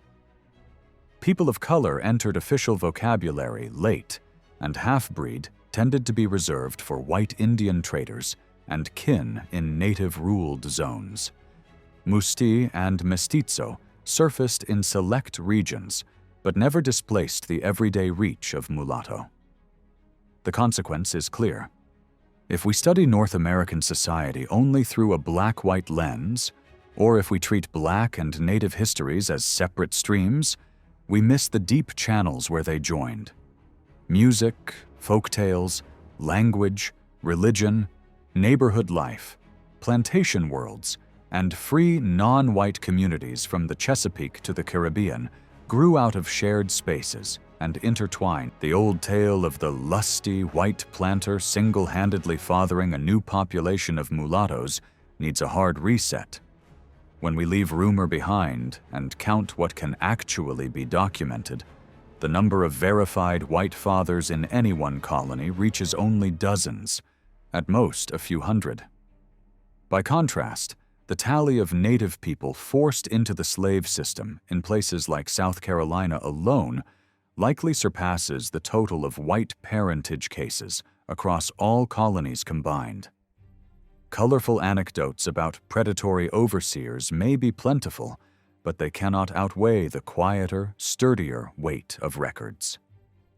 Before the American Revolution, most of the free people labeled free-colored did not become free by manumission. They were born into freedom and grew in number through natural increase. Their mothers, so often the decisive legal line, were typically European, Native American, or of mixed ancestry. That reality reshapes how we think about the non-African strands within Black America's family tree and urges us to reconsider tidy origin stories that lean too heavily on plantation gossip. Even early advice for would-be planters reveals a different logic of labor and lineage than the myth allows. Newcomers were counseled to acquire African men for field work and Native women for domestic and agricultural tasks. Read plainly, such guidance points to a system that yoked African and Native lives together, creating households and communities where mixture was structured and sustained, not simply the byproduct of white male desire. This history also bears directly on Native communities along the eastern seaboard that spent generations misclassified as mulattoes, or generic people of color, then denied recognition on that basis. The presence of African ancestry should never disqualify a Native community from state or federal acknowledgement. Just as crucial, the period labels used in censuses and statutes are not proof of specific African descent. They were blunt instruments that obscured more than they revealed. What the record shows beyond doubt is mixture, deep, layered, and local. What mixture means for how a people names itself, practices culture, and claims continuity is a different question altogether. To honor that difference, we must retire the myths, trust the data, and let communities speak for themselves. The words musti, mestizo, and meste appeared often in colonial records from South Carolina, New York, the Caribbean, and even parts of India. All came from the Spanish mestizo and Old French mestis, both meaning mixed. In the Spanish colonies, mestizo usually referred to people of European and Native American ancestry, rather than those with African roots.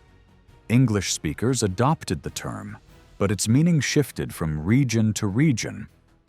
Some historians argue that in the Carolinas, musti meant a person of partly native and partly African heritage, while others saw it as a broader word for any mix involving native blood. English colonists encountered Spanish-speaking mixed peoples from the mid-1500s onward, especially around the Caribbean. Captured sailors, servants, and slaves often included people who were part indigenous or part African, but raised in Spanish culture. Records from Spanish Florida complained that the English of Carolina were enslaving mestizos, children of Spaniards and Indians. This contact likely transferred the term into English use. Early dictionaries defined mestizo simply as a mongrel or a mixed person, while later ones narrowed it to the child of a Spaniard and an American Indian. By the 18th century, musti and mesti appeared in dictionaries as West Indian terms for mixed people, sometimes specifying a light-skinned descendant of a white and a quadroon. Legal and social records, however, reveal that meanings were rarely fixed. Early 18th century laws in the Carolinas and North Carolina grouped mustis alongside Indians, Negroes, and mulattoes, prohibiting intermarriage with whites and taxing or enslaving them depending on ancestry. A North Carolina court later admitted that these acts likely targeted people of partial native ancestry rather than pure indigenous descent. Cases like that of a musty boy bought at the Cherokee factory, treated as a bound servant instead of a slave for life, suggest that the term sometimes meant a native European mix. In South Carolina, tax codes declared that all mustis and mulattoes, not entirely Indian, would be counted as Negroes, showing how both terms covered people with some native background. By the mid-18th century, descriptions from travelers and officials confirmed the ambiguity. One writer said that children of an African and a European were called mulattoes, while those of an Indian and an African were mustis. Others used musti for anyone of partial Indian descent, whether the other ancestry was African or European. When runaway slave advertisements are examined, the same confusion appears. Musti people were described with long, straight hair, brown or yellow skin, and sometimes explicitly native features, though others had curlier hair or darker tones, hinting at African ancestry. Some ads even listed individuals as between a mulatto and a musti, showing how physical appearance, not genealogy, often determined classification. Outside North America, usage could lean toward color rather than descent. In India or the Caribbean, musti sometimes meant a fair-skinned person of mixed background.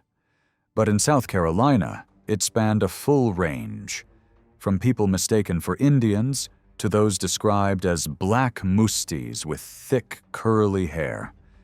Family patterns in advertisements, such as an enslaved musti mother with mulatto children, show that color and features, not strict ancestry, guided terminology. By the late 18th century, writers like the naturalist William Bartram still used musti for people of mixed European and native heritage, describing one Creek man of 3/4 Indian and 1/4 white descent. The word persisted into the 1790s, appearing in runaway ads for yellowish musty fellows and musty carpenters who spoke English fluently and tried to pass as free. Its flexible meaning reflected the fluid racial boundaries of early America. Sometimes African, sometimes native, often both, and always defined through the eye of the beholder rather than by ancestry alone.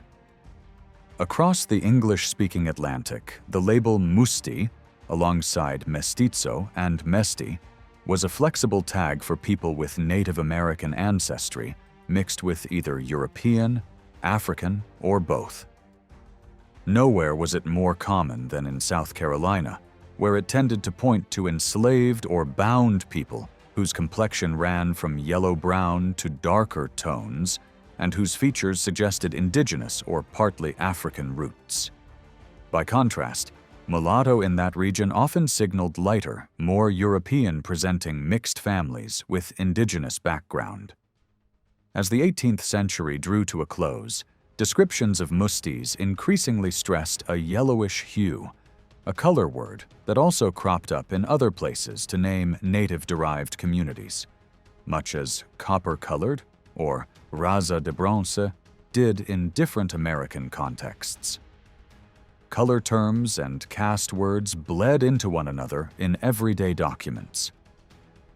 Advertisements and court records speak of yellow people in the mid-Atlantic, runaways described as part Indian and part black, men of a yellow caste with bushy hair, or mulatto men noted as rather red. New Jersey rarely used musti, but the language of yellow served similar work, covering a spectrum that could include yellow-brown as well as lighter shades. South Carolina notices likewise called many fugitives yellow, including Africans newly arrived from the Guinea coast, showing how color labels mapped appearance, not lineage charts. By the 1770s and 1790s, meaning shifted further. Extensive intermarriage among enslaved people, those with European native roots marrying those with African ancestry, blurred older lines. Simultaneously, the word Negro hardened into a near synonym for slave, so Musti individuals were increasingly folded into the legally and socially Negro category. Records mention a Carolina-born Negro man of the Musti breed, or a reputed free Negro described as mestizo, capturing how caste terms overlapped as the system simplified people into broader bins. Even as the vocabulary blurred, South Carolina officials kept using a web of labels, Negroes, mulattoes, mestizos, mustis, when policing, taxing, or restricting movement. Late 18th century reports speak of skirmishes with bands of outcast mulattoes, mustis, and free blacks, of Charleston swarming with blacks, mulattoes, and mestizos, and of head taxes on Negroes, mestizos, and mulattoes. In 1792, legislators tried to block the entry not only of slaves, but also of Negroes, mulattoes, Indians, Moors, and mestizos bound to terms, revealing a caste imagination closer to the Caribbean than the courts then grappled with what these words meant in practice, especially for people claiming native descent.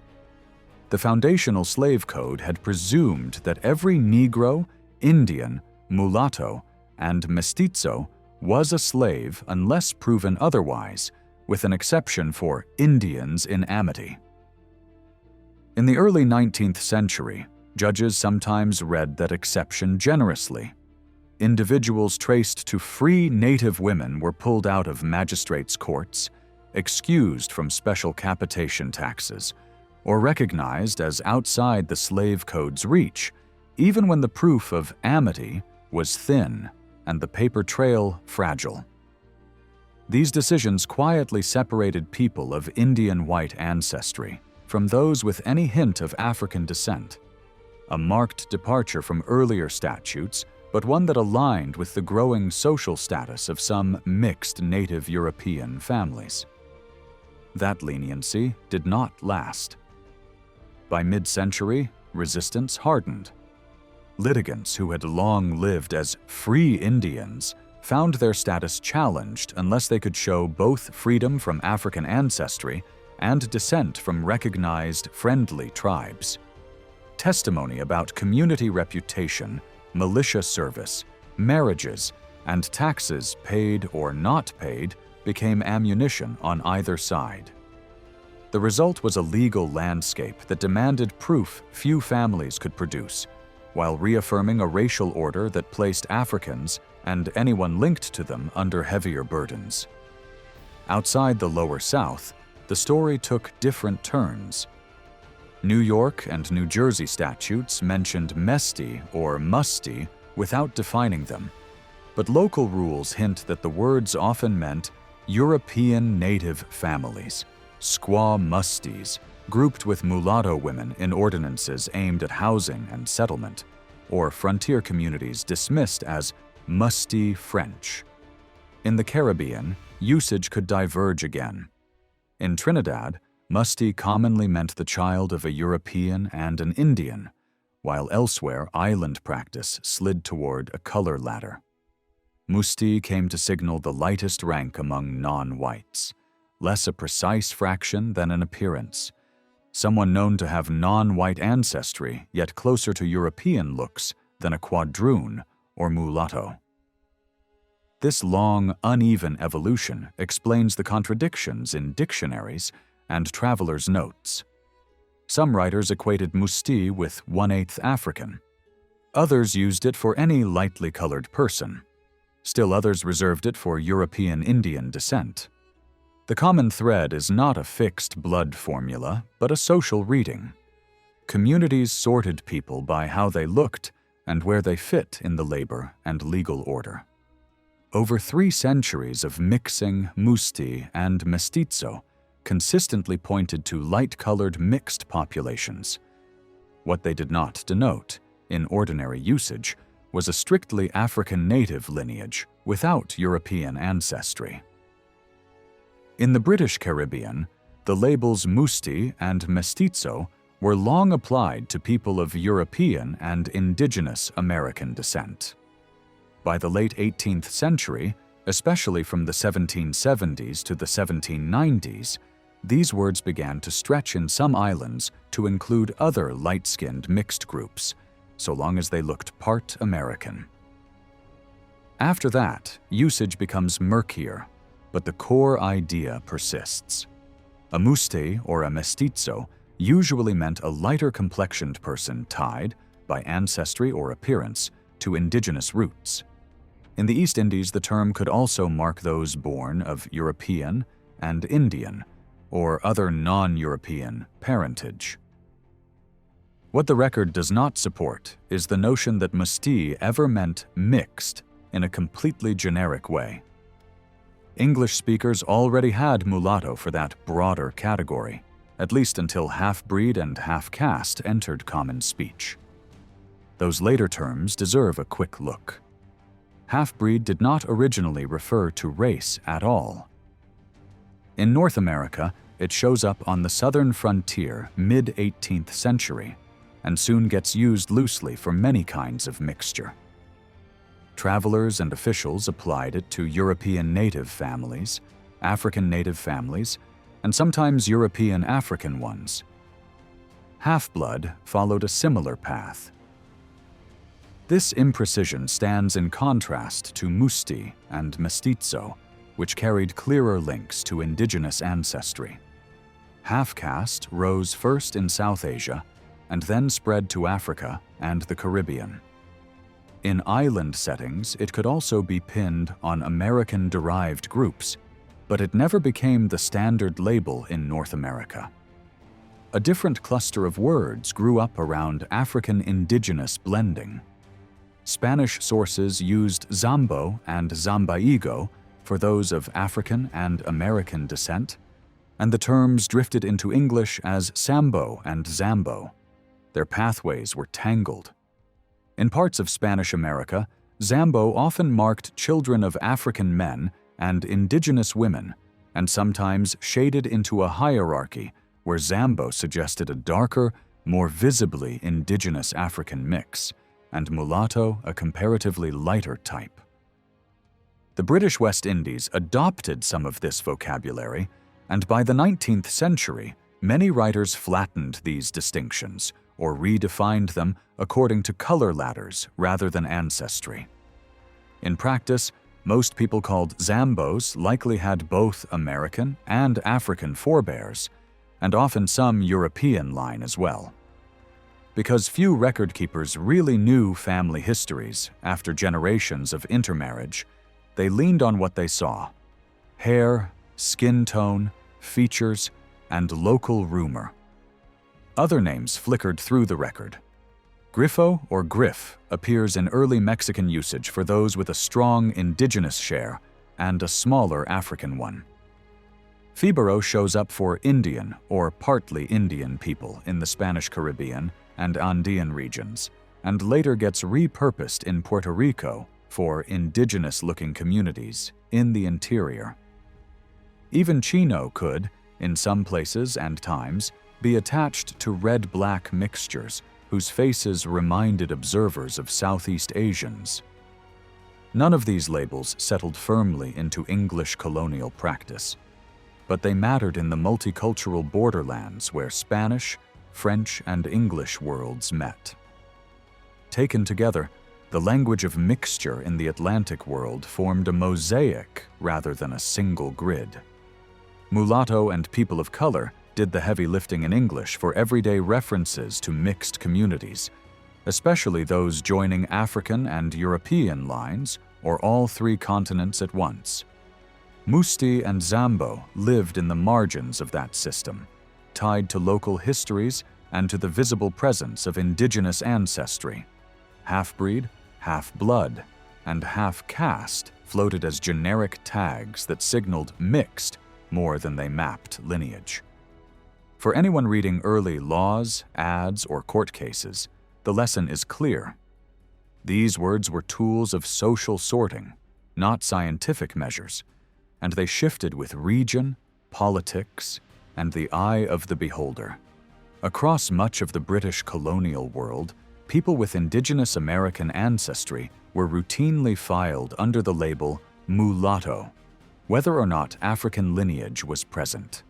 Tracing how other labels evolved, Musti, Zambo, half-breed, half-blood, shows that for a long stretch, mulatto was the lone, catch-all English word for mixed ancestry. That dominance held from the 17th century into the late 18th, especially from Virginia northward along the Atlantic coast, until colored began to appear more often around the turn of the 19th century. Because of that shift, it is essential to look squarely at how people of color was actually used. Many accounts assume that every free person of color before the Civil War was of African descent, and that Negro, Black, and African American can be swapped in without loss.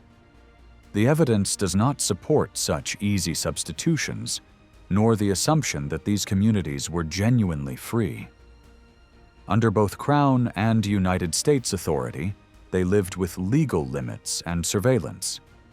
Their composition and social position must be rebuilt from records rather than presumed from later racial categories.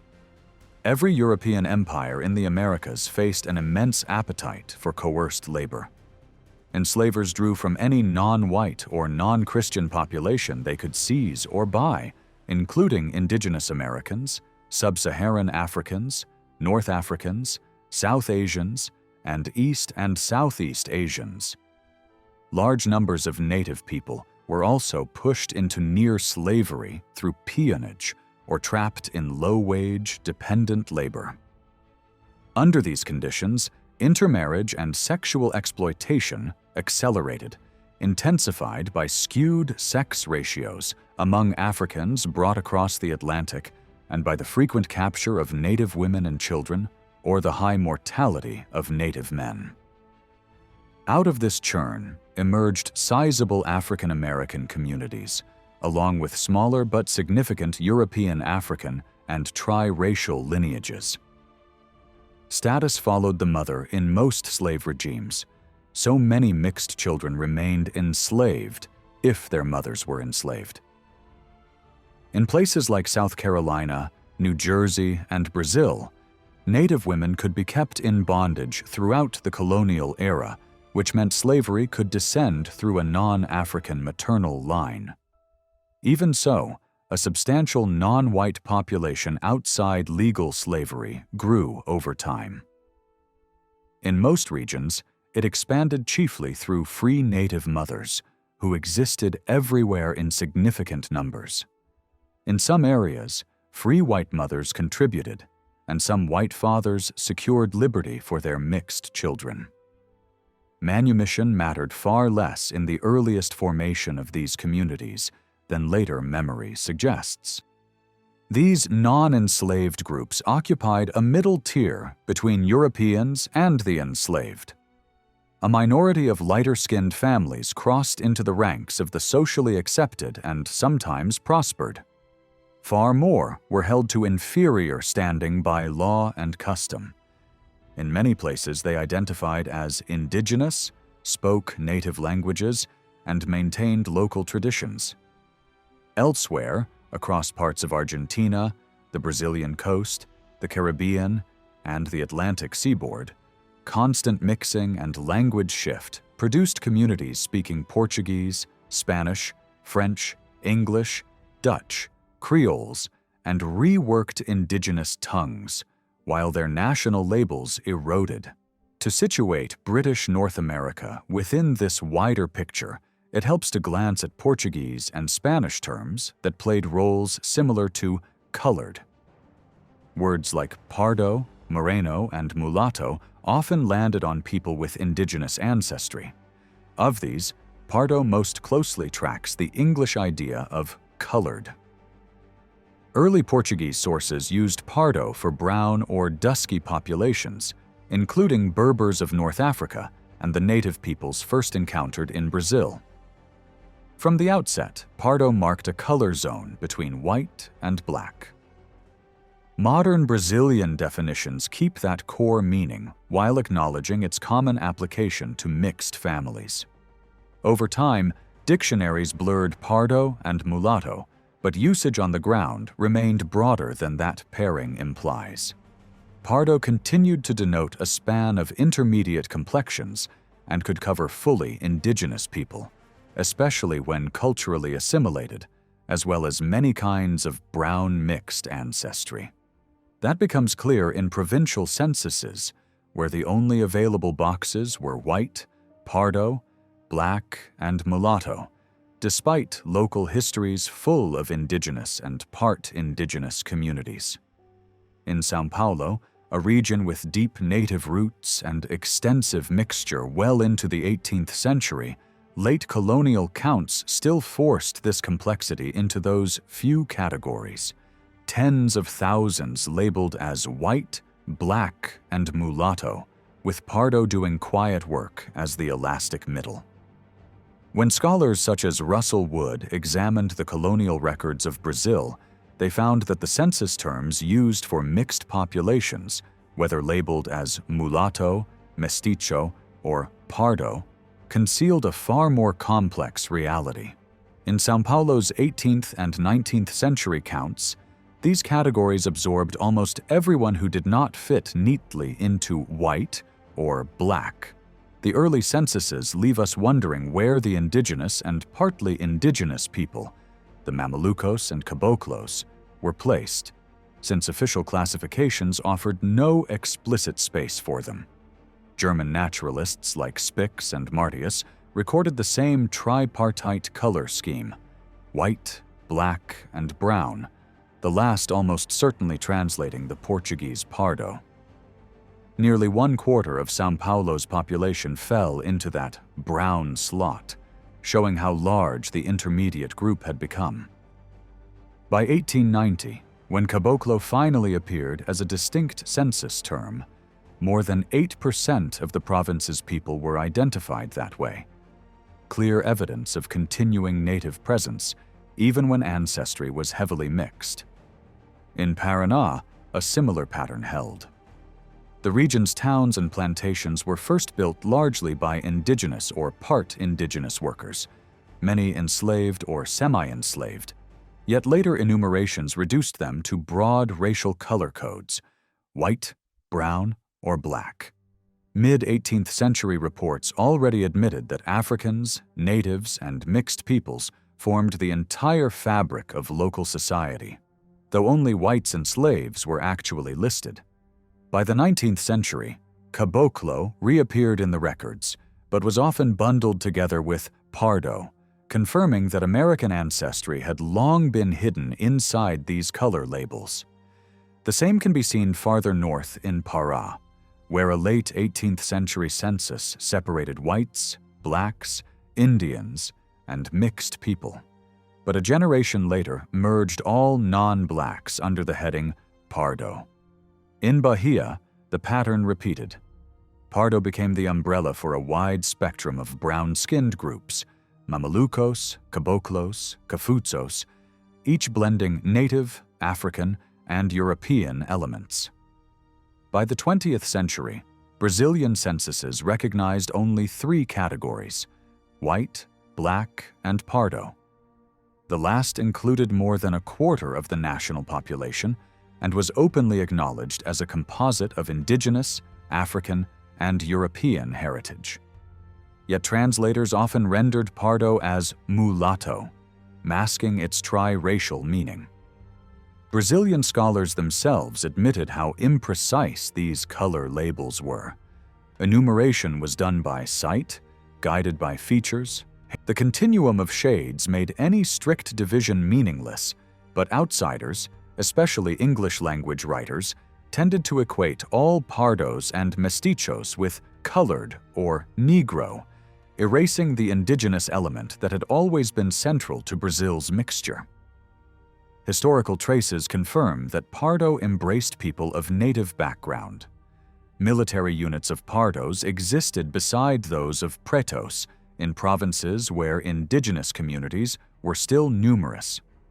Words like pardavasco and cafuso described individuals of African and Indian descent, or those whose ancestry combined the 3 continental roots. Brazilian thinkers, such as Euclides da Cunha, even described the Brazilian type as the pardo, the living outcome of successive blends among the mulatto, the caboclo, and the cafuzzo. In short, pardo came to signify the meeting point of Europe, Africa, and America. The same linguistic drift appeared across the Spanish-speaking world. In Spanish America, pardo and moreno likewise spread to cover a wide range of free mixed populations. Other local names, cholo, ladino, and de razón, identified people who no longer lived in traditional indigenous communities, but were not part of the enslaved African population either.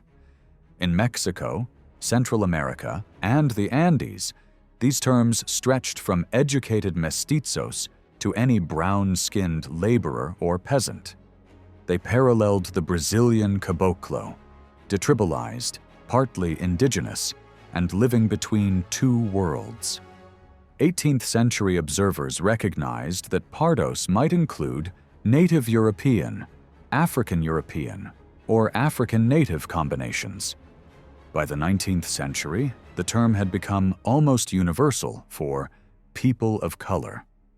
Spanish and Portuguese societies in the Americas thus developed a vast population that was neither European nor enslaved African, yet not fully indigenous in the old sense.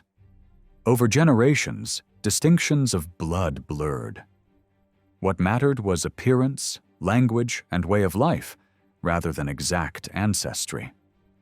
In regions such as Spanish California, racial labels even shifted with a person's fortune.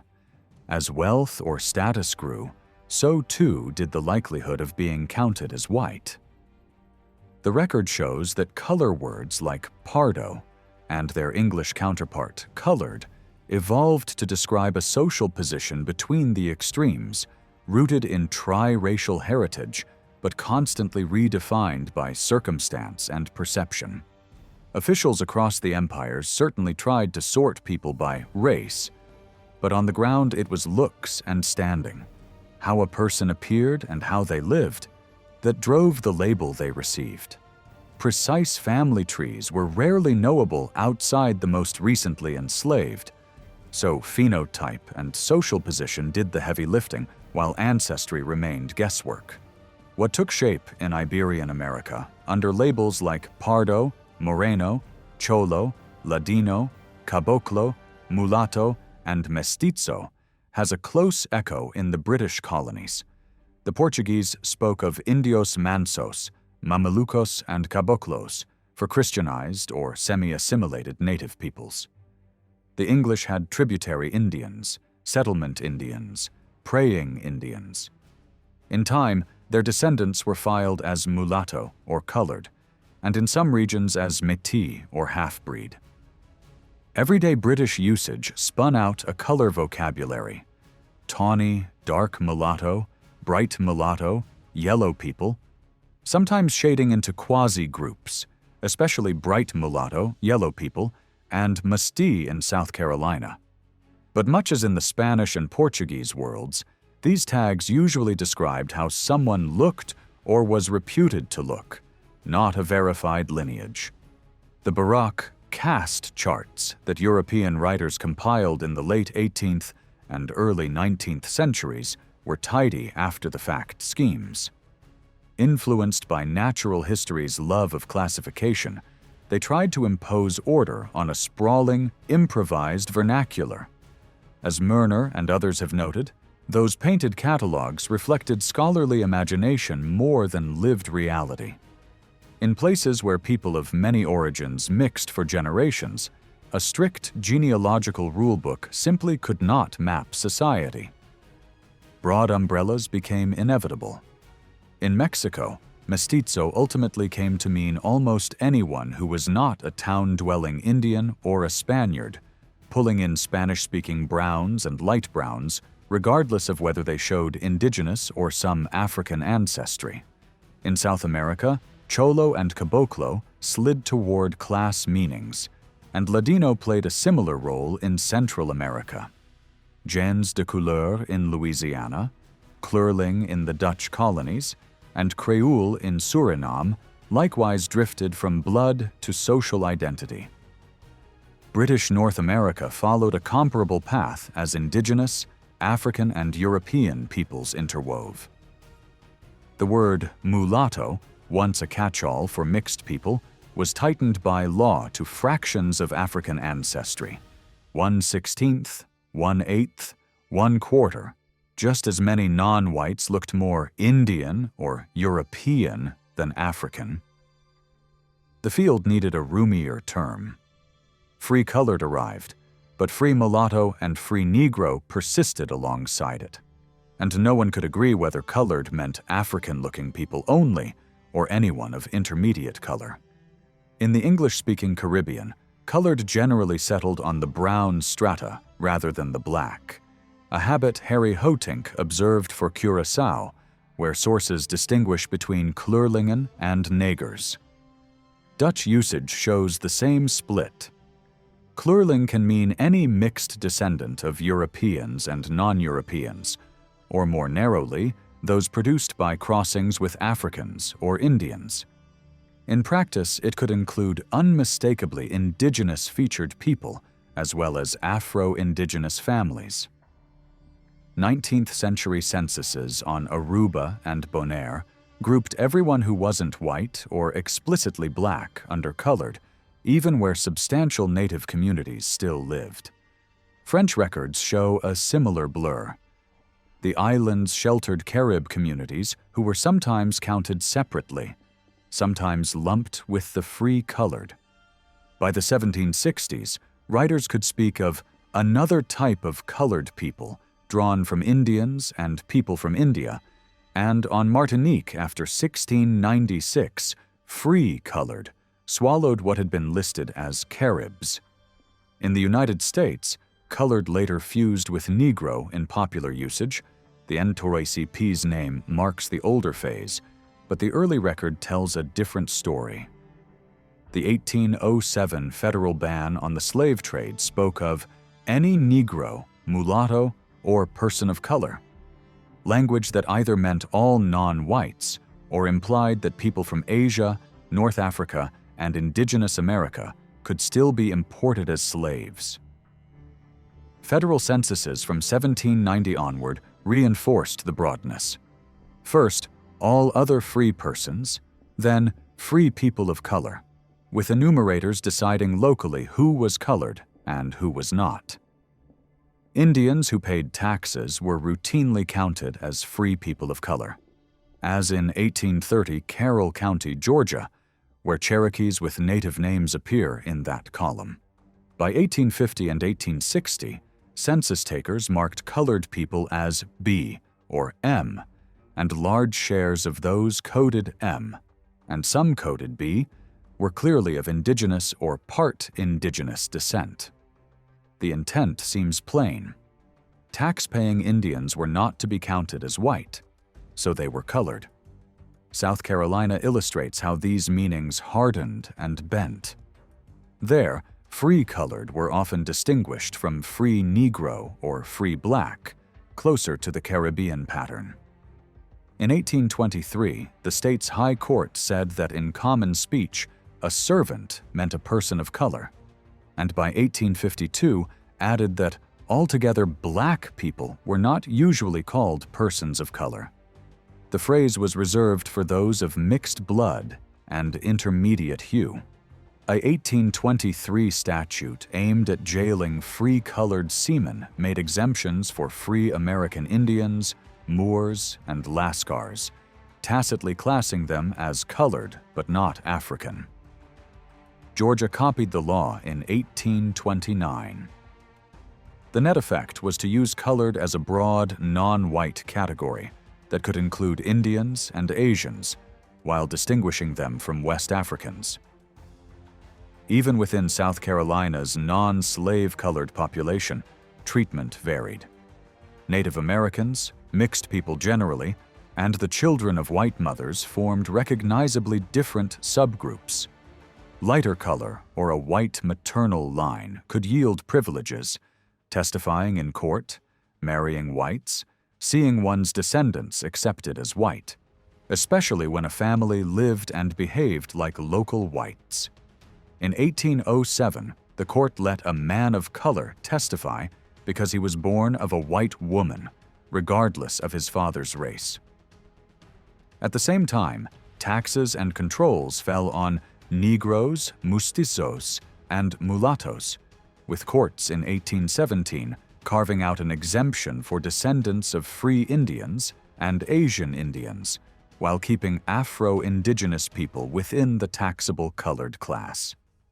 By mid-century, the court grew stricter, limiting special status to those tied to recognized tribes in amity with the state.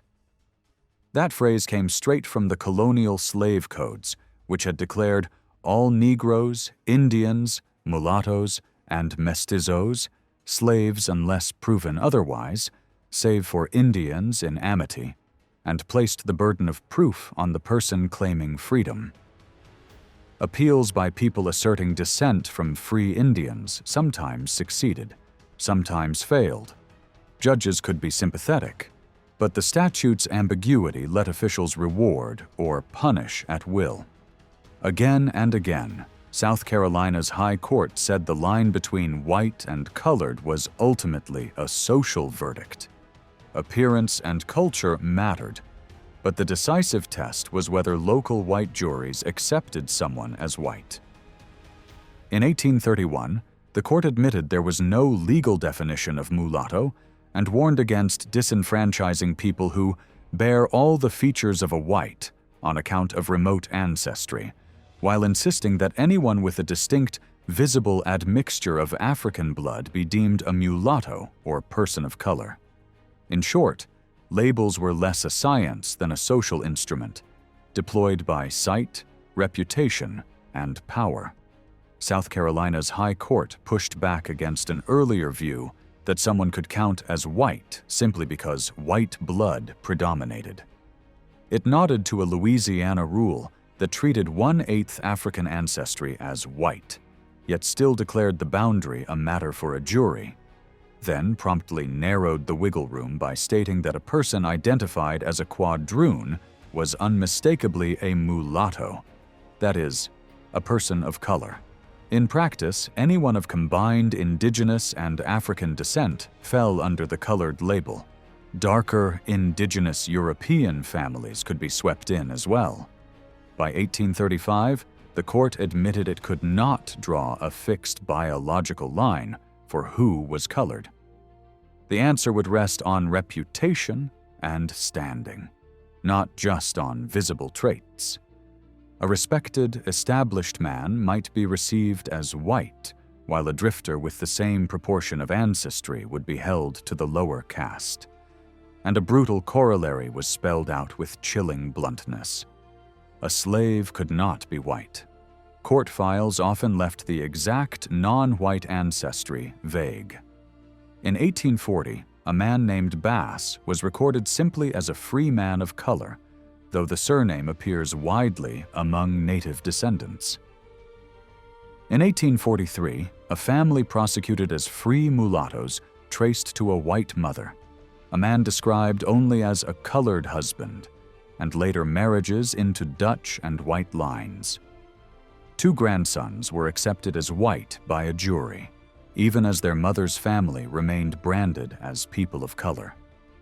An 1846 opinion made the politics of the color line explicit.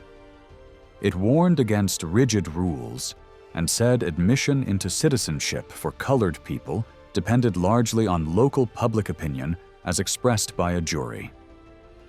In that same case, a veteran's son named Elijah Bass was openly acknowledged as not purely white, yet his life told otherwise.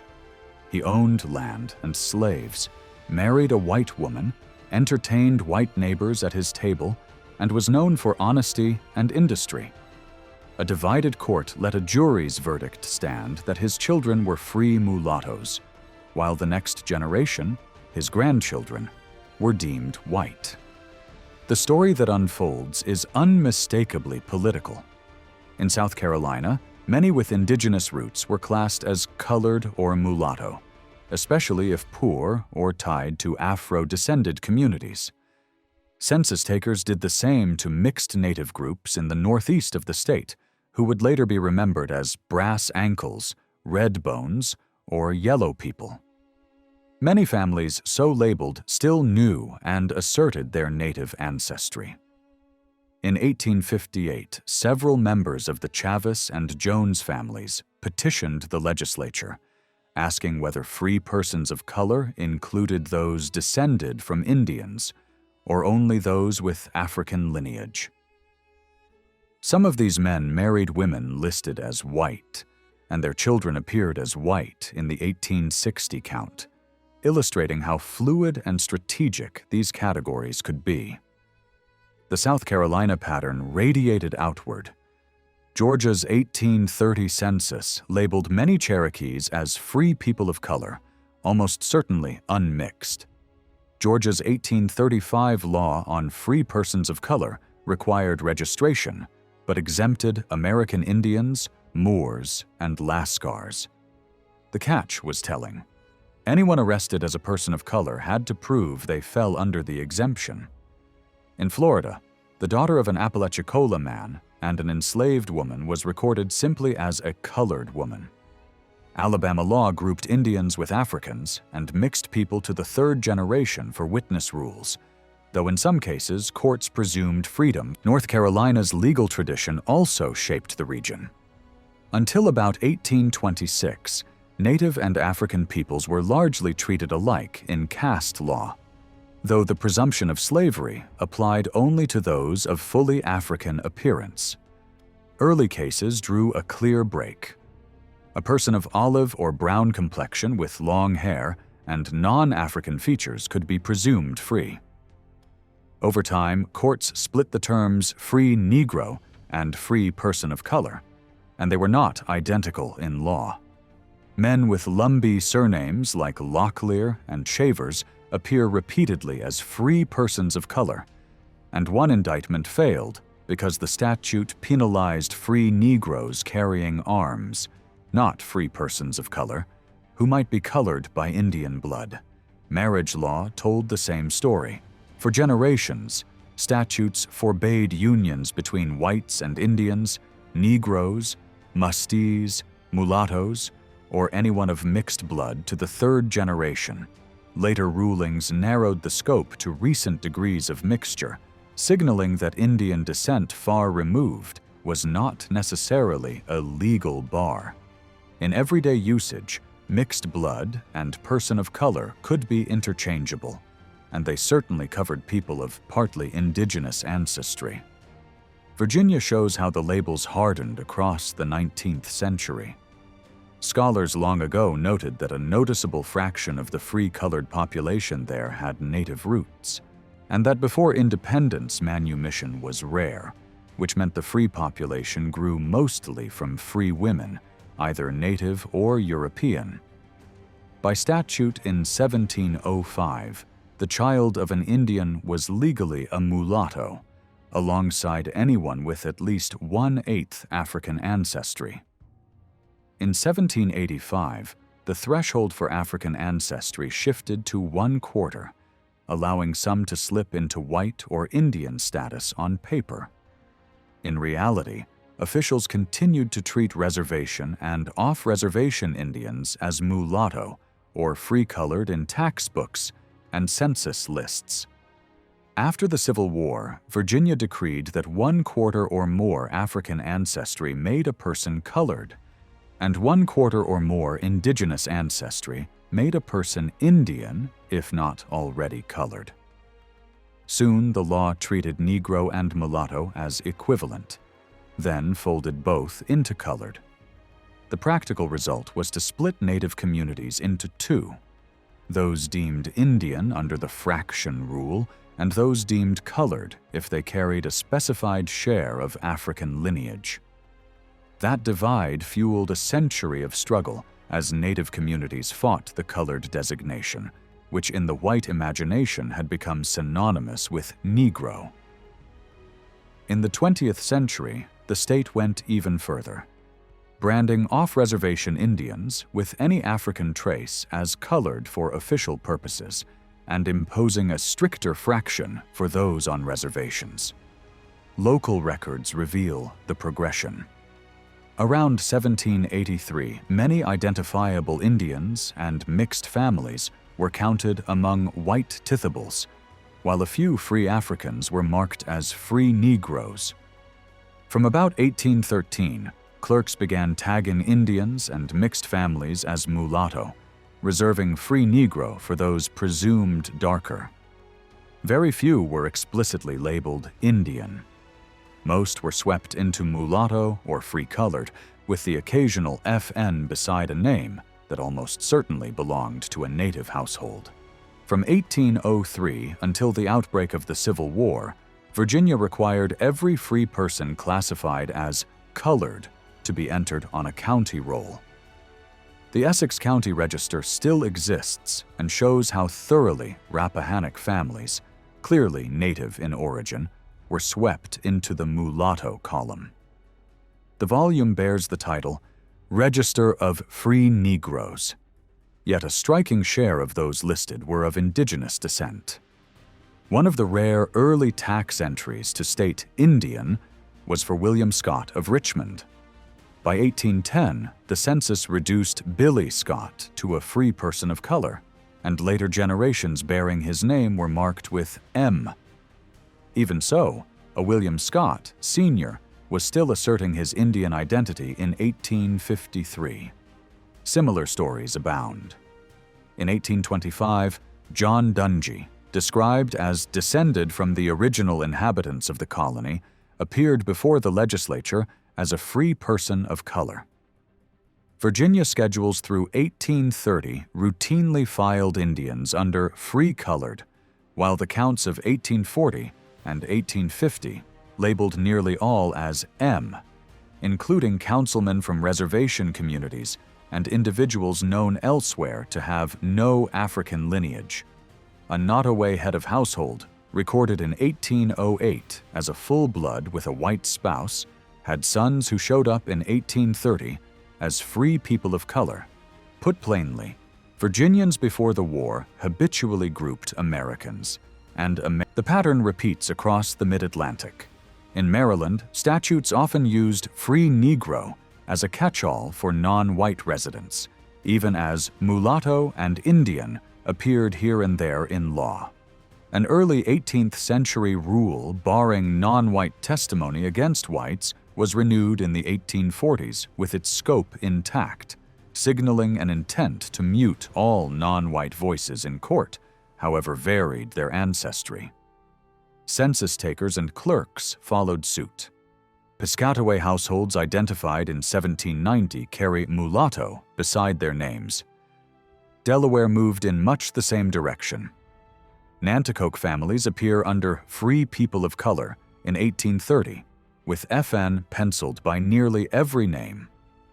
When the legislature finally approved separate schools in 1881, it did so by calling the communities a certain class of colored persons, allowing them internal control while insisting on the colored label from outside. In New York and New Jersey, mixed Native African families were often filed as Negroes or persons of color.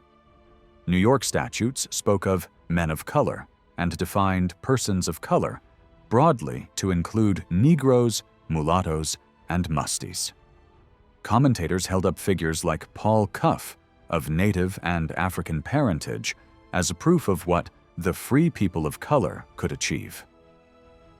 New England shows a similar ambiguity. Massachusetts reports habitually paired Indians and people of color, and in some instances entire native groups were described as colored, even as officials admitted that many members looked nearly white. An 1861 act extended full citizenship to Indians or persons of color belonging to specified tribes, a phrasing that reveals how entangled the categories had become. West of the mountains, the language shifted, but the logic persisted.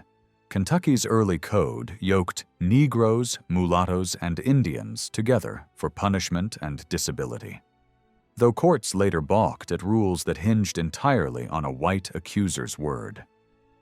Tennessee followed North Carolina's lead, barring testimony by Negroes and persons of mixed blood in white cases and penalizing cohabitation between whites and Negro, Musti, or mulatto, all treated as colored.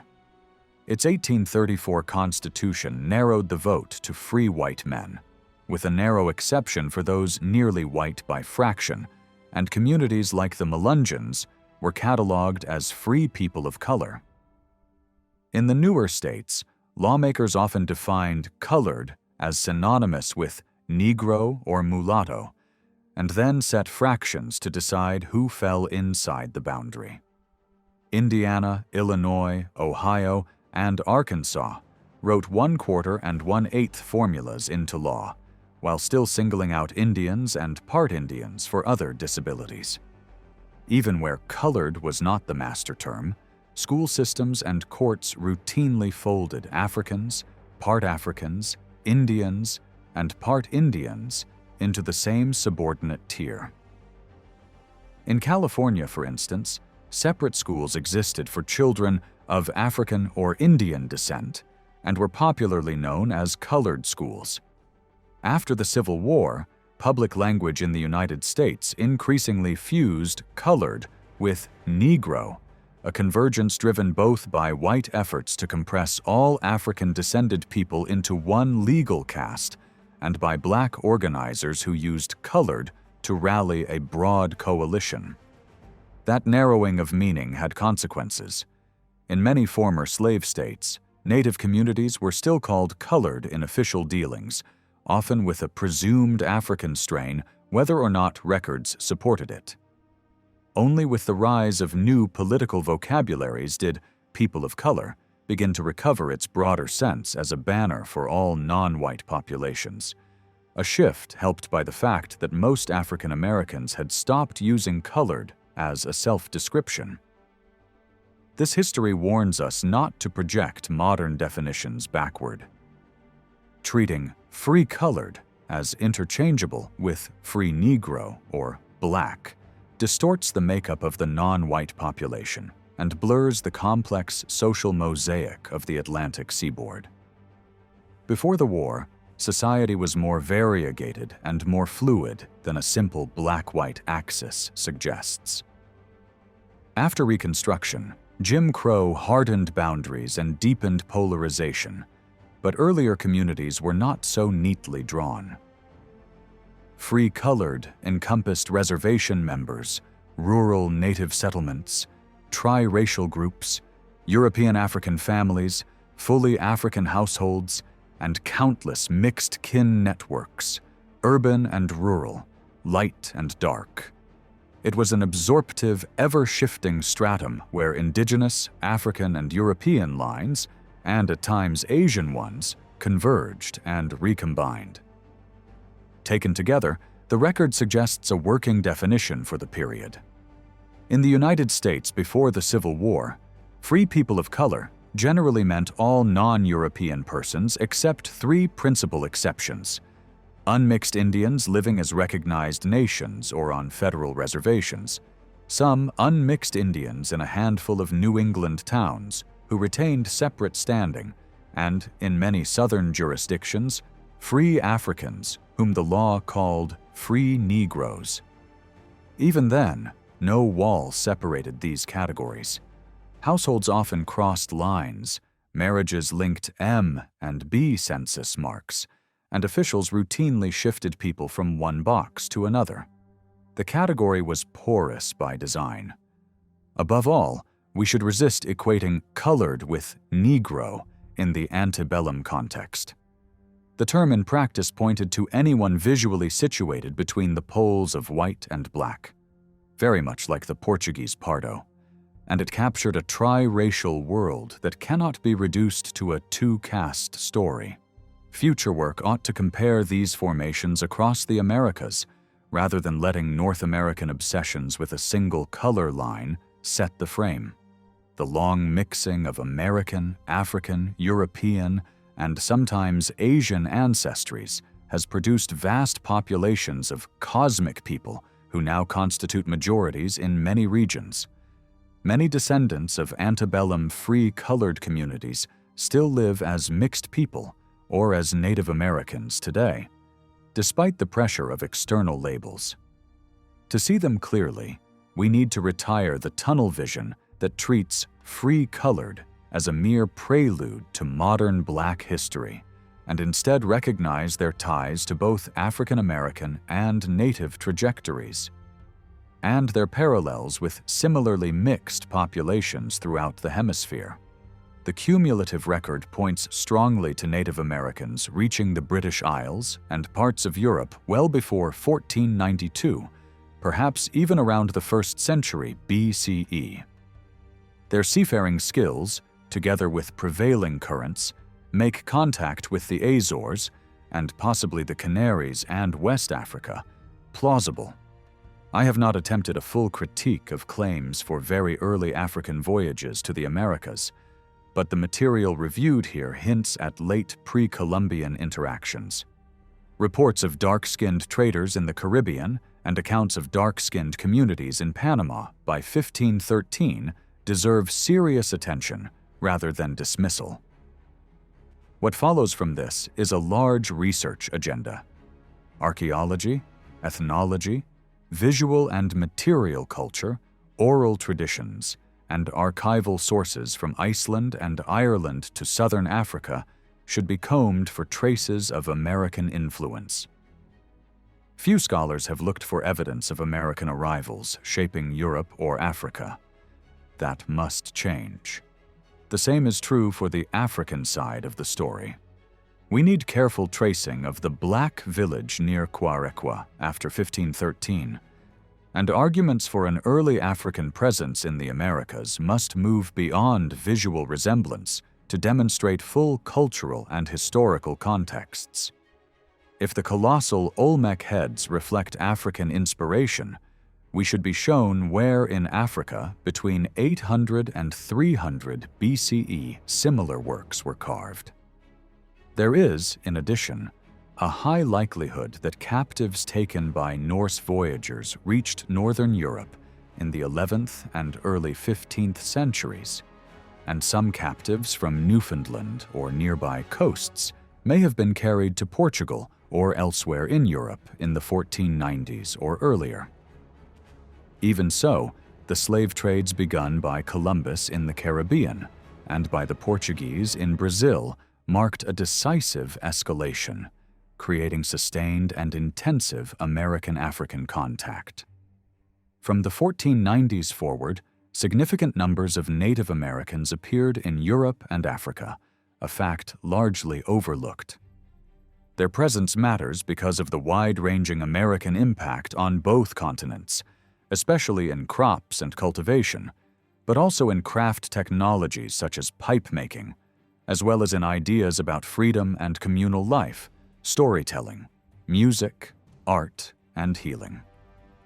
The evidence shows Columbus intended to supply American captives to Iberian Atlantic islands by the mid-1490s, and the Portuguese very likely deployed Brazilian natives in Africa in the early 16th century. Such connections deepened as Angola and West Africa became tightly linked to Brazil, and as the Dutch used Native American auxiliaries in their campaigns in Angola, at Elmina, and in the Gulf of Guinea during the 1630s and 1640s. We can outline where these Americans likely appeared: Angola, Ghana, Spain, Portugal, the Netherlands, among others. But a great deal of close work remains to map the scale and consequences of their presence. Recognizing and investigating this will open a new chapter in the social and cultural histories of Africa and Europe. A major portion of this study has aimed to untangle how modern obsessions with a simple black-white frame have distorted the historical meanings of color and so-called racial labels: colored, black, Negro, mulatto, musti, pardo, loro, and more. Across languages and empires, people of American ancestry regularly fell under these terms. Reading modern dictionary definitions backward creates serious inaccuracies. It is especially risky to assume that every reference to Negro or black in early sources means African. In many contexts, those words also encompassed Native Americans and other non-white peoples. Likewise, in the 16th and 17th centuries, most mulattoes in the Spanish colonies were American African, not European African. French and British colonial usage could apply mulâtre or mulatto to European American people, and Dutch sources show mulat used similarly. Native Americans were also widely counted as people of color, or as kleurlingen, pardos, and loros. This matters for the histories of the United States, Brazil, Argentina, and elsewhere, where people of color and pardo have often been flattened into black in modern writing. Taken together, these findings force a re-evaluation of post-1500 population history in the Americas and call into question familiar narratives about race relations, slavery, plantation societies, and the rise of free-colored communities. Before the modern era, Mediterranean and Iberian observers used a rich palette of color words: Negro, Loro, Pardo, Olivastre, Beretino, Leonado, Membrillo Cocido, Moreno, Trigueño, to describe appearance rather than to fix group ancestry. Mid-16th century writers could still speak of human coloration as a continuous spectrum, noting that Americans tended to fall in the brown and copper range without invoking rigid racial divisions. Religious identity and political allegiance often mattered more than phenotype. Colonial expansion gradually altered this landscape, as terms like mestizo and mulatto migrated from broad ideas of mixing into narrowed, hereditary labels. They were increasingly tied to legal and social restriction. Across the empires, such labels served as shorthand in statutes designed to deny privileges to those so named. The words did not create exploitation, but they made exclusion easier to codify and enforce. And over time, they took on a life of their own, hardening stereotypes and sharpening biologized notions of difference, especially in North America after the Civil War. These shifts have also obscured how the Americas were repopulated after epidemic collapse. A common story holds that Africans and their descendants simply replaced native peoples around the Caribbean rim and in parts of the southern United States. The evidence says otherwise. On a broad scale, there was no clean replacement. Instead, surviving native communities and surviving African communities merged, with European and, in some regions, Asian lines woven in. The mix varied by place and era. Some regions came to look predominantly indigenous, others more African, but both grew from intertwined American and African roots.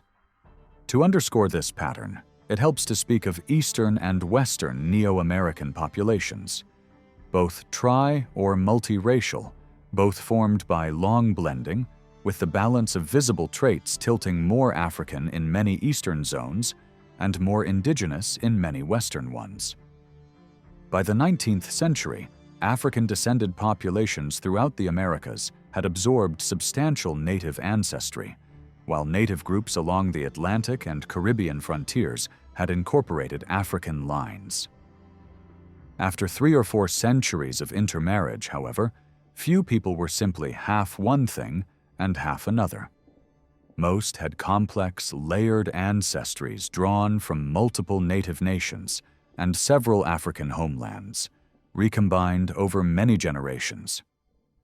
Modern Americans of Black or Indian appearance often carry this intricate heritage, though racial regimes have forced many into narrow boxes that hide their histories. It is the task of scholarship to replace those one-dimensional images with fuller portraits. That means resisting the reflex to equate colored with Negro in antebellum sources, recognizing that people of color functioned much like Pardo, signaling a range of intermediate hues and mixed origins, and situating the United States within a wider hemispheric pattern where Native, African, European, and sometimes Asian ancestries have produced vast, dynamic, and enduring mixed communities. Only by restoring this complexity can we do justice to the people themselves and to the intertwined histories they made.